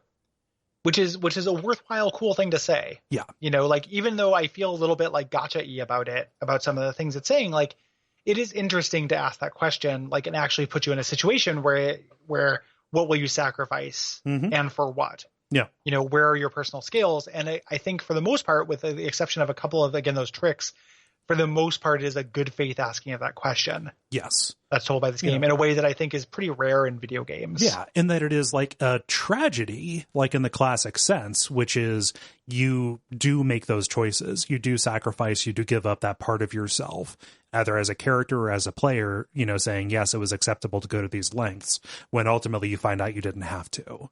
You know, like neither Romeo nor Juliet had to die. Ending of Mist. Yes. Or The Mist, rather. Yes. You know, like he didn't have to shoot he didn't have to shoot his family. Yeah. You know, didn't have to do it. He did. Yes. You know, and it's like, it's interesting that projected in like a games context is much different than that through a narrative context. Like that is a short story ending to something. But as a game that requires so much more time and everything like that, it's a little bit less easily. It makes it more special, you know, but it's like, it's one of those things too, where like I came away from this thinking, I really like this and I'm glad more games are not like it. Yeah. Like this can exist singularly along with, to a lesser degree, this War of Mine and other kind of desperate games that simulate this, but I'm glad that it's not in StarCraft. Yeah. Like I'm glad and it's not like StarCraft. It's not like I need everything to be baby spoon fed to me. Like StarCraft isn't easy necessarily. It's just, these tricks are like they lose their efficacy if they were reused too often. Yeah. You know, and that way that extends across multiple playthroughs of Frostpunk and multiple scenarios and would definitely extend across multiple games. Yeah. This can be this. And this can be rare. And that can be special. Yep. Definitionally. Yeah. Yep. It's going to be a while before I am hungry for another game that does a similar trick to this. I am already starving for it. Yeah, well, it doesn't exist. Yeah, no, I mean, so sorry. I started that sentence in the middle of your sentence. Yes, I am horny for it. I'm just like this has reawakened the ravening beast inside me that wants these management sims. Like I want to load up RimWorld and forget everything I know about the person who made it. I don't mean the genre. I mean the tricks. Yes, yeah, that's the thing. That I started my sentence like we are both hungry for different things. Yeah, I'm not hungry for it. I don't want it. Yeah, I'm happy that I had it. Yeah, like I don't need this that often. Like in a couple years, another game do this to me. Yeah, well, I'm not hungry for the thing you're not hungry for. Well, I like management sims. Like I'll play, give me another management sim some point. That's fine. I like management sims. I just mean specifically the thing this does that makes it above and beyond like Prison Architect. Yes. Right. Which like also deals with some of those questions, but in a more abstract sense. Yes. And doesn't try to trick you. Like Prison Architect is much more. Oh, it is so on the face. It's super on the face. Here's a set of systems. We're going to invite you to think about these systems in a way you maybe haven't before, in a way that says something about our prison system. Yes. But not like, halfway through the warden integrates your prison to be a gender neutral prison or something. Right. Where it's like, how do you deal with mixing these populations? Right. It's not doing that. I feel like that's the thing that sets us apart and why I like this. Like I like RimWorld and I like Prison Architect in those games. And this is the thing that makes this is my favorite one of these games is because it has this bonus patina of like a very special trick. Yeah. And when I was gushing about this online, people were saying like, oh my gosh, I love Frostpunk specifically because it is limited, because, it does have an ending. And I think that is, I'm like, yes, Civ ends, right? Somebody launches a nuke or somebody goes to space, etc. But like, that is still more open-ended than like this death storm is coming and it doesn't, it does not care about you. It does not care if you're ready or not. Like I like those. I like Civ game. I like games that this gets compared to, but not nearly as much. And part of it is that ending, and part of it is I just think this does more interesting stuff. Yeah. And it's also like having, as much as the UI, we complained a lot about that in the presentation, having everything under your dominion fit on one screen is really big. Yes. In this too, like you're just managing something that feels manageable. Like it makes the stakes feel personal and makes the UI and the actual mechanics of what you're doing feel manageable. Yeah.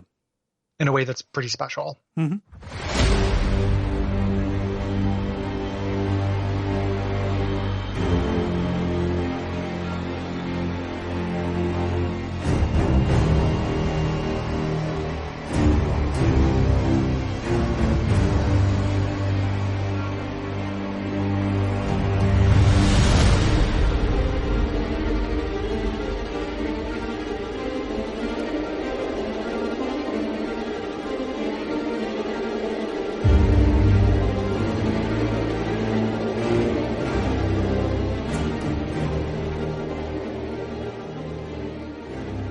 Good ass game. I love it so much. It comes with some scenarios that kind of like hit different levers. Yes. So like we're going to talk about these and talk about the narrative twist and stuff that happened in them, but the basic mechanics are largely the same. Yeah. In these, they're just different short stories that are designed to kind of emphasize different parts of the main Frostpunk experience. Yes. So we're going to start with the arcs. Yeah. Yep. So this involves a generator city that was founded by some researchers from Oxford. I have Cambridge here, but I think people get upset if you mix those up. Yes. So they're attempting to preserve these seeds, seeds from around the world from this relentless cold, hoping that just these life forms don't die out forever. Yeah. When eventually, if spring ever happens again, people are going to need plants. Right. So they've created these seed structures called arcs, and you have these kind of set up in a ring around your core, like at a distance. Yeah, it's not a ring. They're at like varying distances. Like there's one that's way far out there, and you have to work really hard to make sure that one doesn't die. Yeah, they can't get too cold. Right. If they stay too long past chilly, then the seeds will start to degrade. Right. So your primary mission starting out is keep these arcs alive. The wrinkle is that your city, you have 46 people, and you don't get any more. Nope. And all of them are engineers. You get one worker later on, but it doesn't make that big of a difference. Yep. And usually you think of engineers as the ones that can do the extra stuff as being all inclusive, but this is where you realize like, an engineer can't handle hunt. Yeah, they can't hunt. Like I have to research vegetables or I'm fucked. Yeah. Got to build those hothouses, get up on that lichen. Yep. Lick that slime off that rock. Yeah. Yep. And you get, and so you can't perform these certain tasks, and you have a limited number of people, so you're going to want robots. Yep. You get one automaton at the beginning, and the game is really, really generous with Steam cores. Like you're tripping over these things as long as you can dedicate the engineers to scout. This is the only scenario where engineers can act as scouts. That's one thing they let you do. And good. The scouting in this is very different than the other game because there are a lot more leapfrogs with nothing. Like you get somewhere, they say, hey, there's nothing here, but we can see 2 other locations. Yes. So you're going to have these people out for a long time by definition. You can't send them back because they're empty handed. Right. At this point, there's no reason to. So your scouting missions are very, very long loops on getting these additional cores. And eventually your initial goal is to get the planet to build automatons. Yes. So getting that is very tricky. Like it's a long loop. Yeah. And it makes them incredibly precious. Like when you find a Steam core, that means that all of a sudden 10 people don't have to work in coal mines anymore. Those 10 people are freed up to, research so you can get more stuff faster. Engineers. Yeah. Be engineers. Like, research a more efficient version of these resource things. Like you are trying to stand up an economy with less than 1/10 of what you have at the end of a new home. Yep. Yeah. And less than what you have at the beginning of a new home. Yes. Very, very tricky. Also, nobody can die. So, like any laws that you might have that would you don't want anyone to die. Yeah, that's the thing. So it's not a lose condition. Yeah, sorry about that. It's not like death has died and hell is full when they start sending people back. It doesn't turn into Frostpunk zombies. No, you don't want anyone to die. No, because you're not going to be replenished. You're not going to be going out and finding, other survivors who are, huddling in caves and whatnot. Like, if they're gone forever. Yep. And it doesn't tell you that. There's no real reason for you not to find survivors. Right. In this. Like, you could still find people that come to your house. That's kind of like, it's not a trick or anything like that. It is just kind of a thing you just have to know. It feels manufactured, which is, it makes sense. A little like, manufactured. This is not a main scenario. This is specifically a challenge run, which is how do you, basically how do you build a city with these extreme limits on your population? Yeah. Yep. So it is okay. But it is a thing where if you just go into this as soon as you possibly could go into it, you might be thinking like, why am I not getting any more people? Mm-hmm. And reasonably think so. Yes. So the twist of this is that as you're scouting, or eventually I think a scout just kind of like comes to you, like somebody is like, hey, our city's dying, New Manchester. They've kind of got the opposite of your problem. They have no technology. Their city is teeming with people. The resources are mismanaged. This storm is coming. Like in this scenario, you see the storm right away and you have a longer window to prepare. They are going, New Manchester is absolutely going to die if they don't get any help. And you get hints of this, like you send your scouts out and they see like the weak cook fires and you see abandoned outposts they've had. Yeah. Things like that. Like they are fucked. Mm-hmm. They're exceedingly fucked. So the choice here becomes, do you concentrate on your mission, save the seeds, or do you start sending care packages to New Manchester? Right. Initially I was like, yeah, fuck New Manchester. Like again, greater good. And also, I'm not doing super good. Mm-hmm. And the game gives you a lot of attempts to reconsider this. Yes. Well, like it gives you a lot of attempts to reconsider both paths, actually. Yeah. Yeah, actually that's true. Yeah. Because even once you do it, people say like, hey, actually, we have to concentrate on the seeds. You're being pulled in these two different directions. Yeah. Here. Yeah. And it can end in either way. Mm-hmm. New Manchester requires ridiculous help. You need to send them like the numbers you're getting even to save up for. It's like, oh, you need 8,000 coal. Yeah. Excuse me. Yeah. And then it's like, oh, New Manchester needs 6,000 coal. Like fucking excuse me. Yeah. Oh, not only that, to send them help, you have to send an automaton. So you're losing one of those. Yep. Until the end where you have to send them 4. Yep. Pretty bonkers. Yeah. Pretty bonkers stuff. This one I managed to ace on the first try, but by the skin of my teeth. Yeah, this took a couple of tries for me. And you don't get those. You're not really dealing with hope and dissatisfaction in this one very much. Not really. Your population is not big enough for that. Yeah, you don't have children. You don't have child labor laws. So it's a reduced rule set. Like you don't have the authoritarian angle. Right. In this. Something that I love about this in terms of the pacing is like the scout from New Manchester comes to you like after you've had a couple of days of homeostasis. Like realistically, you could have set up a self-sustaining society with engineers who are free to just complete the tech pool. And you're like, all right, well, yeah, like this is doable. I'm weathering these storms. I feel like I'm getting the number of resources. And then boom, you have to account for resources for a population that is, an order of magnitude bigger than yours. Yep. Yeah. And that you could arguably abandon morally. Yes. Like you could abandon them and say, like it says like, hey, you can't do that. But then as soon as you say, well, no, okay, I'll help them. Someone comes and presents the counter argument that's like, hey, they fucked themselves up. We're literally, again, the future of life on Earth. Right. Is what we're trying to protect here. Yeah, good stuff. Yeah. Like super cool, interesting kind of situation. Yeah. Here. Fun too, because like getting over that population limitation is a real hurdle, especially if you're coming from a new home where they're just throwing people at you left and right.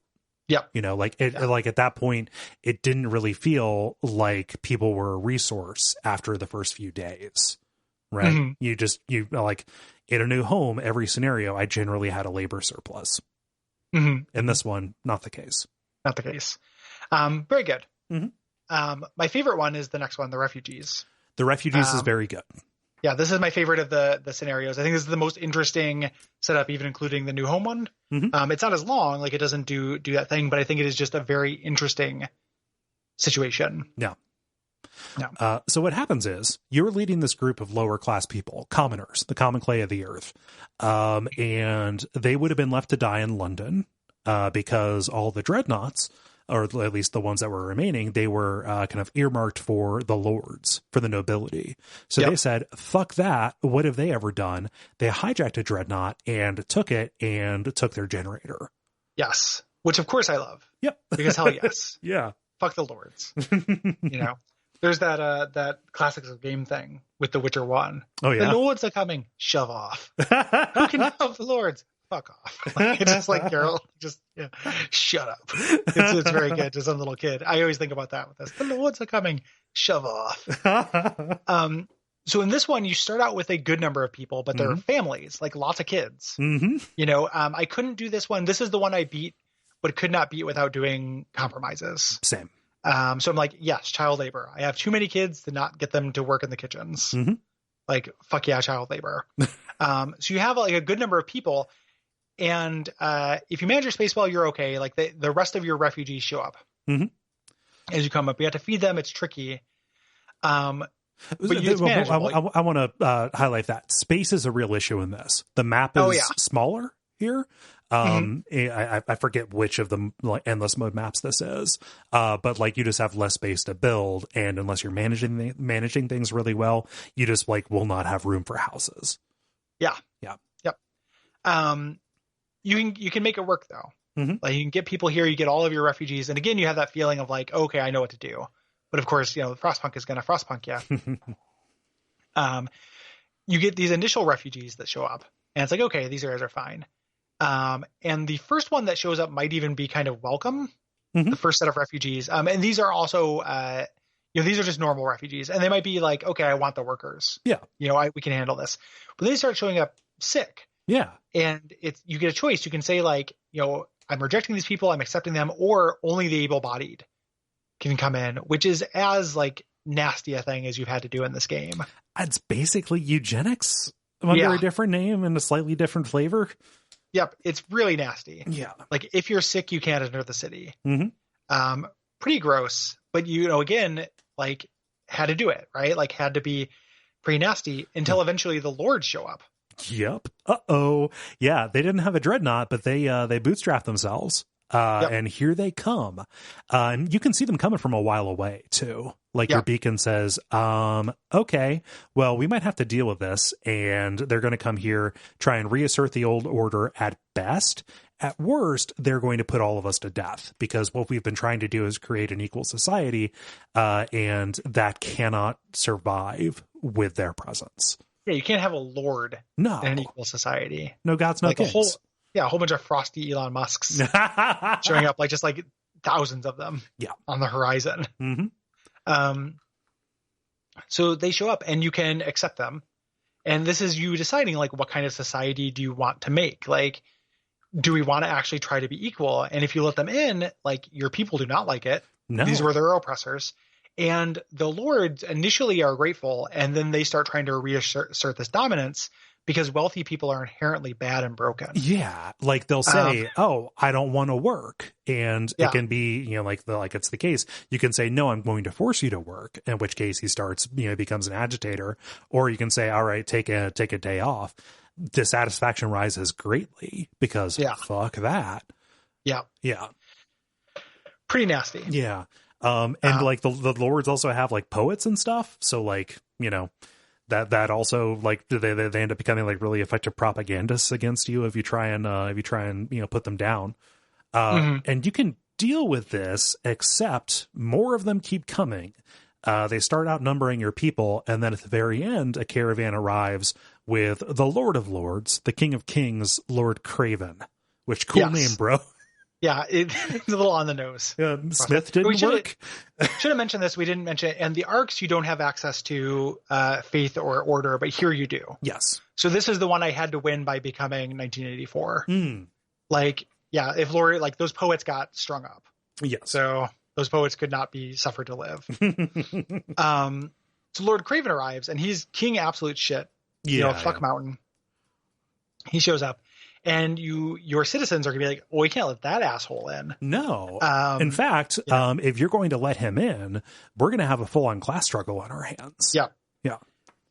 So this is, I had my, once he's in, I let him in on my playthrough. There's an option to not have them in, which we'll talk about.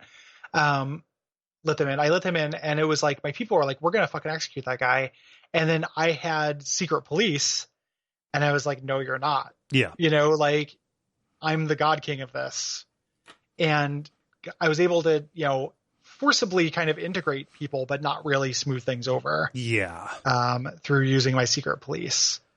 There's also an ending where they do execute Craven, and that's fine because that's one dude, right. And he's inarguably a super shitty person. Yeah, and he tries to turn it around on you, both sides you as you're killing him, which unfortunately it makes him a bit of a martyr. It doesn't have a long effect on you, but he says like, yes, how the tables have turned. Haven't you noticed that the commoners have become the lords and the lords are the commoners? It's like, nah, you actually like led a bunch of this. Yeah, systemic violence is violence. Yeah. Additionally, also, like, he's got, like, kids on his side. He's using kids kind of as human shields or moral shields. It's pretty great. Like, he's actually a really, like, fucked up, irritating villain. Yeah. And tying him into systems like this, it's like he's not just a villain because of what he says. It's not a Kingdom Hearts character saying, like, I'm the organization, aren't I evil? It's somebody fucking up my economy of a thing I'm trying to, like, manage. Yes. Like, if I'm trying to spin plates and you're going to hip check me, like, don't try to do the hustle with me while I'm spinning plates. Yeah. That turns you into the ultimate villain, Yes. You're dooming a bunch of people for your ego. Yes. Yeah. So you can also just reject the lords. And that's like, I like again, how this game tends to, like, often will ask good faith questions. That's not the fail condition. No. Like, if you're like, fuck this, that isn't the tisk tisk at the end of the ending credits.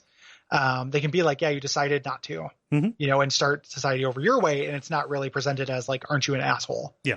The compromise here is when you do this, your citizens say like, hey, they set up an outpost out to the city and they're like, they're going to attack. Like, we can't allow the lords there. So you have to do a big resource push to mount an offensive against them. Yeah. So it doesn't just take away the cost of their presence by denying them. Yeah. And yeah, that's really, again, I think that's really good. I think this is the most interesting situation it presents. Yeah. It's just, I love this like idea of, do you decide to get vengeance? Like, is it fuck those guys? Or are you going to try to turn the other cheek? And then once I made the decision, what I thought was like, okay, well, I'll turn the other cheek. Like, we're all equal now in Snowland. We weren't. And I had to turn to really, really compromised methods to make that the case, because it didn't work out that way. Like, people weren't just going to forget about those resentments instantly. My ultimately successful version of this scenario, I didn't go full fascist. However, like Lord Craven did have to die. Like, that was the only way. Like, my meters were not in a place where it could be like, all right, well, he's going to be here and our dissatisfaction is low enough and our hope is high enough that that's just going to be okay. Like, he doesn't have power over you anymore. Like the new order has, not the new order, but, the new way has established itself and, you're just fine. No, he had to be executed. Yeah, had to go. Yeah. Sometimes people gotta go. Yeah. So we didn't talk about this in detail, but I on one hand, I like the ending because it shows you a time lapse of your city building out. On the other hand, the little narration that it gives you in text describing what you did or describing kind of the broad strokes of the scenario is incredibly judgmental over really dumb things. Yeah. Like, and you made them work a little bit more than they would have had to otherwise. Yeah. You fed them soup.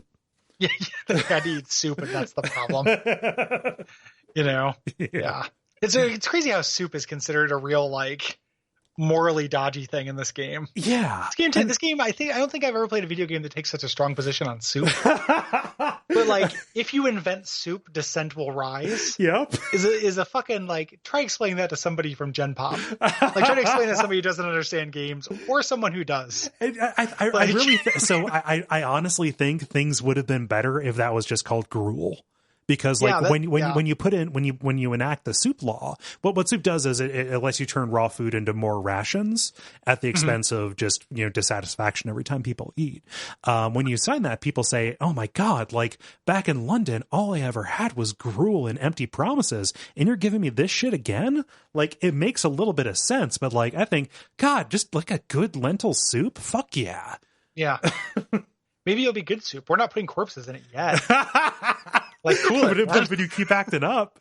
Yeah. Do you want an alternative food source? Because this is how we get alternative food sources. I'll turn this goddamn car around. It's very funny. The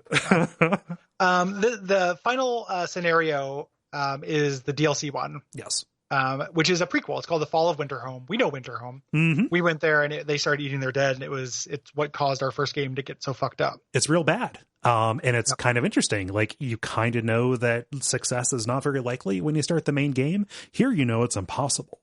Yeah. I like The Fall of Winterhome quite a bit. It's a really interesting challenge. It reminds me of those SimCity Yes. challenges. Here's San Francisco after an earthquake is basically what it's giving you.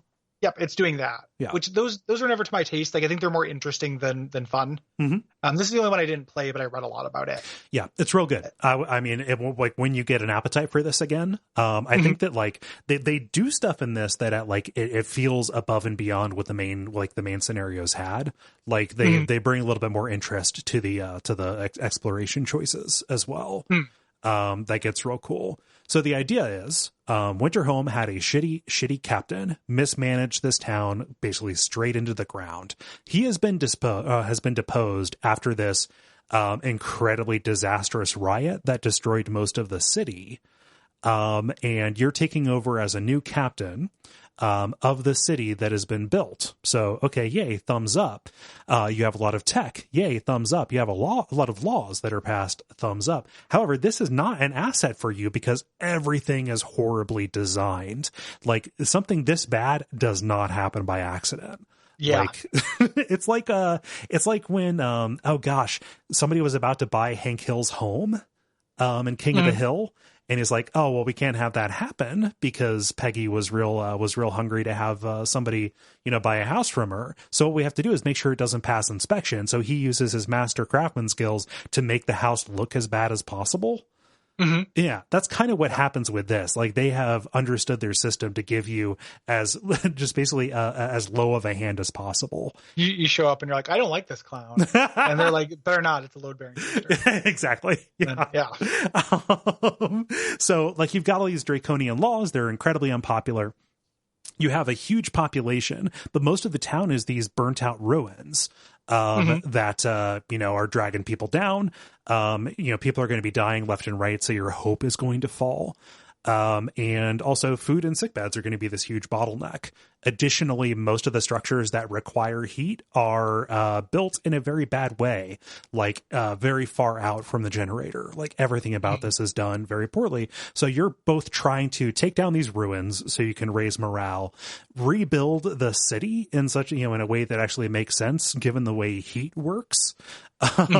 And also dealing with food shortages and sickbed shortages, so that people do not keep on dying and bottoming out your hope so you get overthrown. Yeah. So that's just the start. And when you scout, you find these landmarks that are going to be familiar to you from the New London campaign, but they're operational. Like, there are people there. And there are some of them where the choices you make are permanent. They make these differences. So that bridge that has the automaton on it, well, you can go there and you can say, hey, things are bad back at Winterhome. We're going to need you there. And if you do, well, that bridge stops being operational. He stops managing it. So you can't set up, outposts beyond that. It limits your exploration. Well, you can explore beyond it, but there are resource outposts you can build out there, which you just cannot have operational if that automaton isn't there. Yeah. Mm-hmm. Another one is you don't have a need so much for engineers early on because you have a lot of people. Later on, you need lots of engineers. There's the weather tower that you can find in the new home scenario. And you can go there and say hey, we need engineers back home. And they say, all right, we'll go, but you're going to lose forecasts. So you have to choose, do I need these engineers for the game winning scenario at the end of this? And is it worth sacrificing the ability to know when the temperature is going to rise and fall? Yeah, that is neat. Yes. That's a cool thing. They're kind of articulations of this, there are different versions of the choice of, do you tear down the sawmill or make it operational? Yes. Do you want a short-term high gain thing or a longer term slower gain? Yeah, it feels more basic to that though. I just, up to that point, I never considered that the forecasts were a luxury that I had. Yeah. Or even where it's coming from, really. Right. And apparently it's somewhere. Mm-hmm. Yeah. So the twist, The twist that this throws at you is something that you know from the main campaign, which is the engineers say, hey, the generator's acting weird. Let's build a scaffold around it and determine what's wrong. Turns out the generator has a fatal defect in it.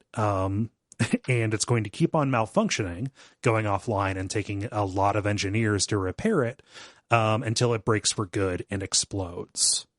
So this opens up a new tech tree where you can like increase the efficiency of your engineers trying to bring it back up online, but there's a time limit baked into this. So the swerve becomes, we're not just trying to rebuild Winterhome. In fact, most of that effort was wasted. At least anything that was not trying to set up our economy so we could build up these surpluses. The goal becomes evacuation because there is a salvageable dreadnought nearby. And your first choice that you're asked to make is like, okay, what do I tell the population? Because I know that there are no other cities nearby that we can go to. Nothing that's functional. We don't know about New London yet, I guess, which is a fatal flaw, but potholes don't matter. So do I tell them? Well, New London doesn't exist yet because by the time New London finds this, it's yeah. Well, there's a generator they could go to, but yeah.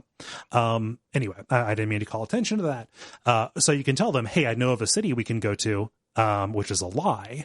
Or you can say, well, there's no place we can go. And that sets up two situations. Are you lying and doing increasingly desperate things to cover up that lie in order to preserve the evacuation? Or are you telling the truth and trying to convince people to leave a safety they know, however tenuous it is, for an unknown? Basically, do you want to die in a fiery explosion here, or do you want to freeze to death in a land boat out there? Yeah. Not super great. Yeah. I noticed, I read about this. If you do lie about it, people will know. Yes. The engineers know about it because they obviously are the ones working on it. Mm-hmm. They know the So plan. they'll start blackmailing you specifically for spots on passage, on spots on this dreadnought. Yeah. And when I was reading about this and kind of watching some footage of it, I saw a lot of the like choices being about prioritizing who you take, who gets the lifeboats on the Titanic pretty much. Mm-hmm. Yeah. Which is pretty neat. Yeah. Well, I mean, like, and it's not just like blackmail. Like, if you're setting up the evacuation, people might say, I want my kids to go, or like all the injured people should go. Things like that. You have to make those choices. And then people rightfully will say, hey, we're waiting in line out here. Why are you giving priority to these people who might not have earned it? Right. So it comes down to like, it's another resource that you're trying to manage as you are additionally piling resources into this and ultimately tearing your city down to get enough resources to outfit this dreadnought in a way that it is livable. Like, you can send a bunch of people to it, but if there's not enough food or if there's not enough like livable space in it, then it'll be overcrowded and people will die. Additionally, as the generator becomes more, less and less functional, people will start saying, well, fuck this. The dreadnought's out there. Why am I waiting for the captain to send us in this convoy? Let's just go. Like, walk to it. Yeah. And you end up, if you have the peacekeepers or the guards, you can violently put these people down, stop their evacuation on their own. Yeah. So it's pretty dramatic, and it requires a ton of resources. Like, this is the one scenario where steel was my biggest bottleneck. Like, usually that was just, you either have enough or you don't. Steel, like, notably is just this resource where there's only one place to get it outside of the piles that you find in the initial one. It's not like it's not like with wood where you can set up wall drills and sawmills. Nope. Steel is just these mines, and you only have a couple of spots for them. So there's not as much flexibility. So, my scenario for this ended with me sending away basically a half full dreadnought as the generator exploded. Yeah. And they all die in the snow. Yes. Yeah. There's no chance they can survive. Yeah. Bummer. Yep. Meaty for a DLC though. It's like, really good. It's the way they would have to kind of do it, I guess, if you're going to do this as a DLC. It couldn't just be like, what if there was no steel? Yeah. It has to be this kind of like more narratively focused, more kind of robust mode. Let's talk briefly about endless mode. I watched a little bit of this, but I didn't really play it because I'm not an endless mode dude. Yeah, so I've done this. You have to take several runs at it because it's really, really tough. Like, your first 5 days are paramount to whether or not you're going to survive. So they added this after the fact. Their initial plan was just to have these story modes, that ended after a certain amount of play. admirable decision, but they recognized that they had like pretty good systems in terms of making a city builder. So I think they added this afterwards to give people what they wanted. There's no set story for this, and there's no time limit. Like there's no apocalyptic event that's going to come, or post-apocalyptic event that's going to come. The temperatures just kind of get worse and worse, and you're asked to survive. There are two flavors of it, endurance and serenity. Serenity is really low stakes. Like they say, this is for builders. This is just like if you want to build a cool city. You can still die. Like, the weather is inclement, but you have just kind of better access to resources. You have more workers. The temperatures are more mild, and the storms are less frequent and shorter. The real meat for this for me was endurance mode, where all of that stuff is reversed, where you just have like after 14 days, you have a blizzard that lasts for several days. If you're not ready for it, you're going to have so many sick people on the other side of it that you're fucked. You can never stand back up. Yeah. So you just have to know what you're preparing for again. Yes. And it tells you right away, like, hey, blizzard coming in this many days, get ready. Additionally, something that makes this really hard is you don't really have a regular drip of citizens. Like they don't just come to you, or you don't have like a real surplus at the beginning. It's really, really hard to get going, especially because coal runs out really fast. You have to like manage your heat zones. Like if you set up too many steam hubs, you're done because your consumption rate gets too high. Scouting is really different in this too, because between each blizzard, the landmarks are reset. So, you want to explore as much as you can. You're going to find survivors. They're just not going to be as common, right? Yeah. And I imagine, do you lose your scouting parties if they're out during a blizzard? Yeah. So you have to call them back. Yeah. Yep. The story content that's different about this is you do find artifacts from the old world, which I get the sense that these are like concept art more than anything, that have little stories attached to them. This is where you find out about one of the possible causes being this super weapon called the Saffron Cloud. It's not certain. There's a little bit of a conspiracy theory angle about this, where the government of Britain was like, hey, anybody who's talking about this anthropogenic sulfur, aka the Saffron Cloud, like they're just spreading misinformation and derailing the rescue effort, so put them down. Right. So it's probably about as valid as any of the other theories, but like that is, one of the hardest answers to get. So it seems like it's the most true. Who knows if it is? And it doesn't matter because people are fucked anyway. Yeah.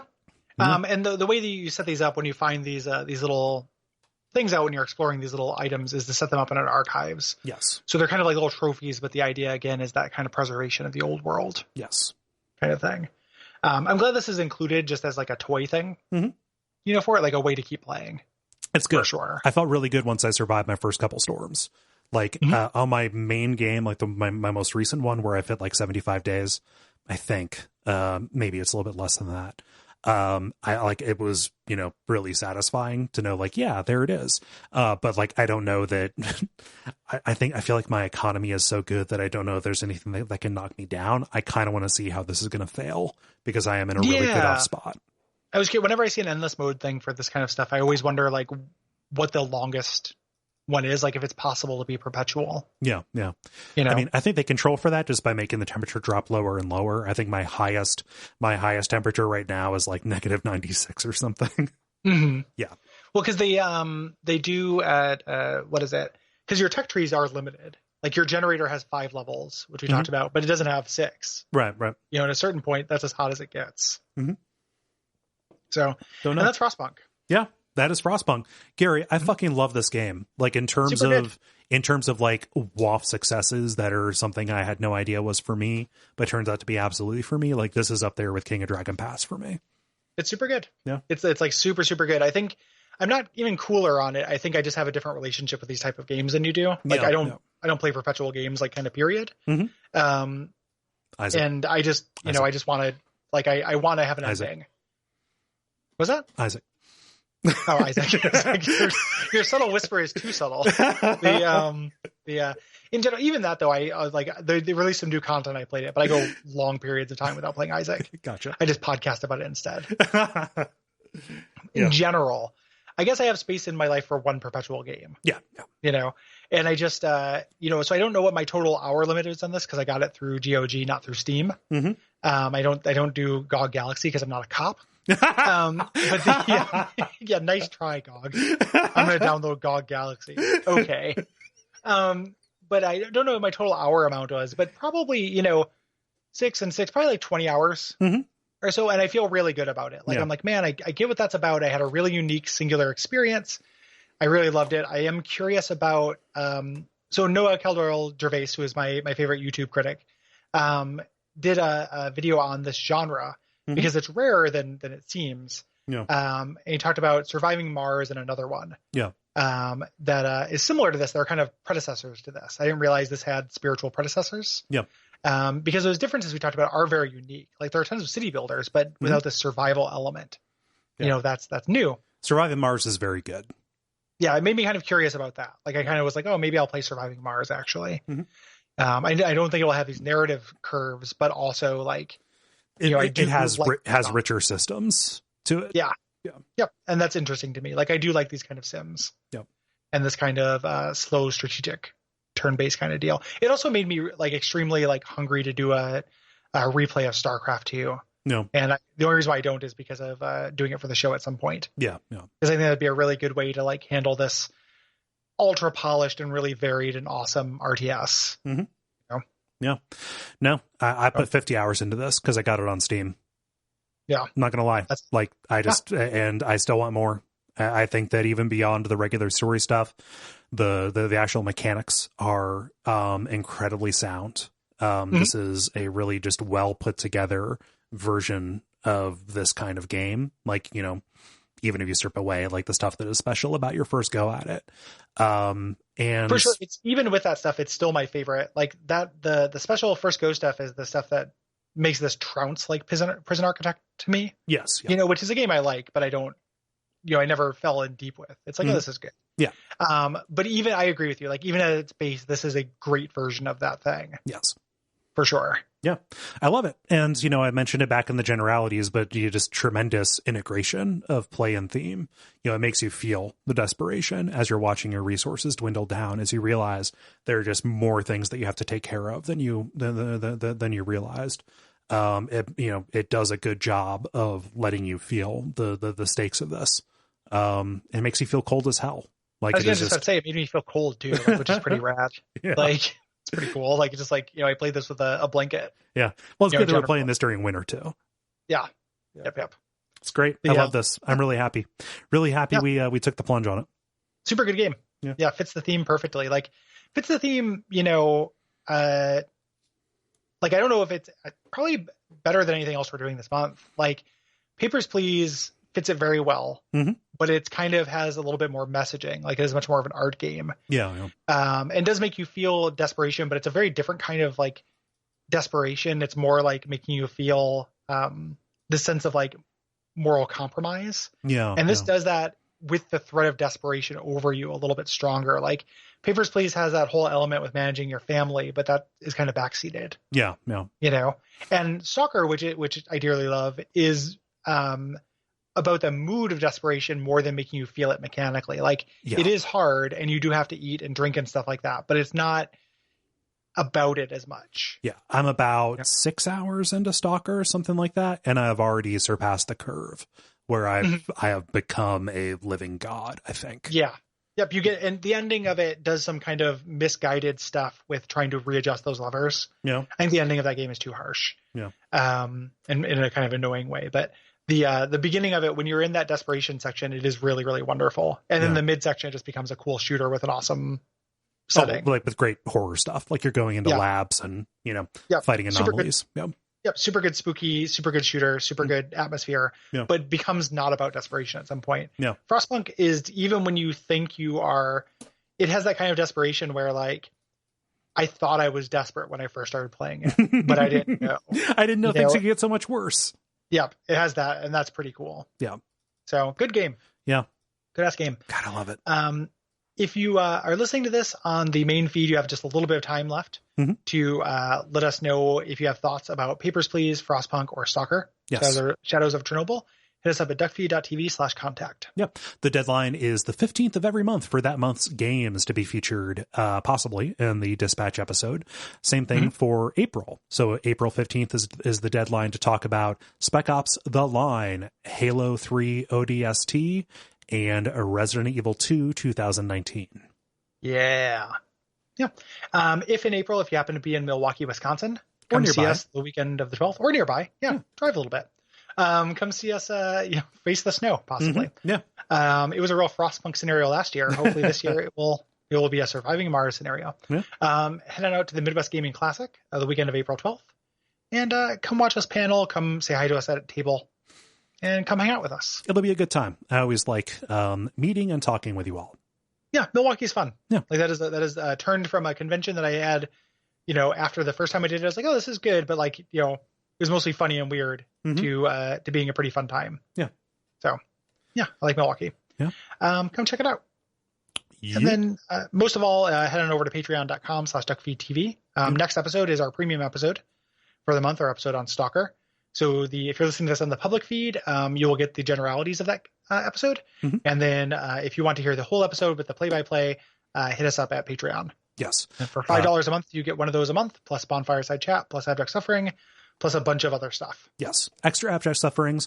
And it's March, like Sekiro is coming out. So yeah, get on that. Yeah. If you are a Bonfireside Chat or Souls person, that is the place we're covering Sekiro. So hit that up. Yeah. Otherwise, that's about it. Ratings, reviews, and come back next time. Super happy to have you. And if you listen to this, you probably have already played Frostpunk if you heeded the warning. If you haven't, you know the twists. That's a bummer. But still worth playing. It's still a really good game. Yeah, it's still worth seeing, even knowing the twist. It's best without knowing them. But even if you know that, okay, I have to prepare for a storm, you won't really know how to. Yeah. Actually, storehouses. Yeah. So there you go. Build those. Even if you don't think you need them, you can repurpose them. So, So, you do need them. Absolutely. Until next time, what should they watch out for? They should watch out for me because I'm going to go snuggle my cat.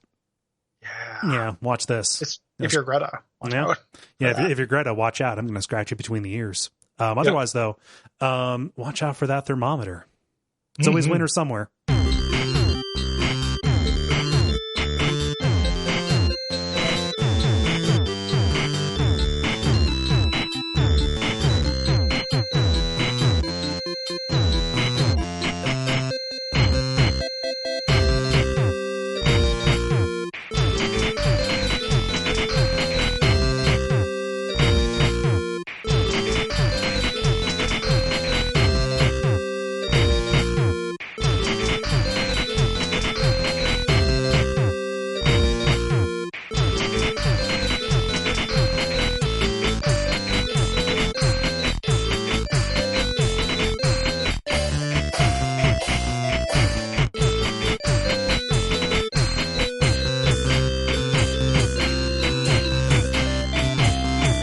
You've taken your cat to the vet a couple times. Now you know the indignity of when they put the thermometer in the cat's butt.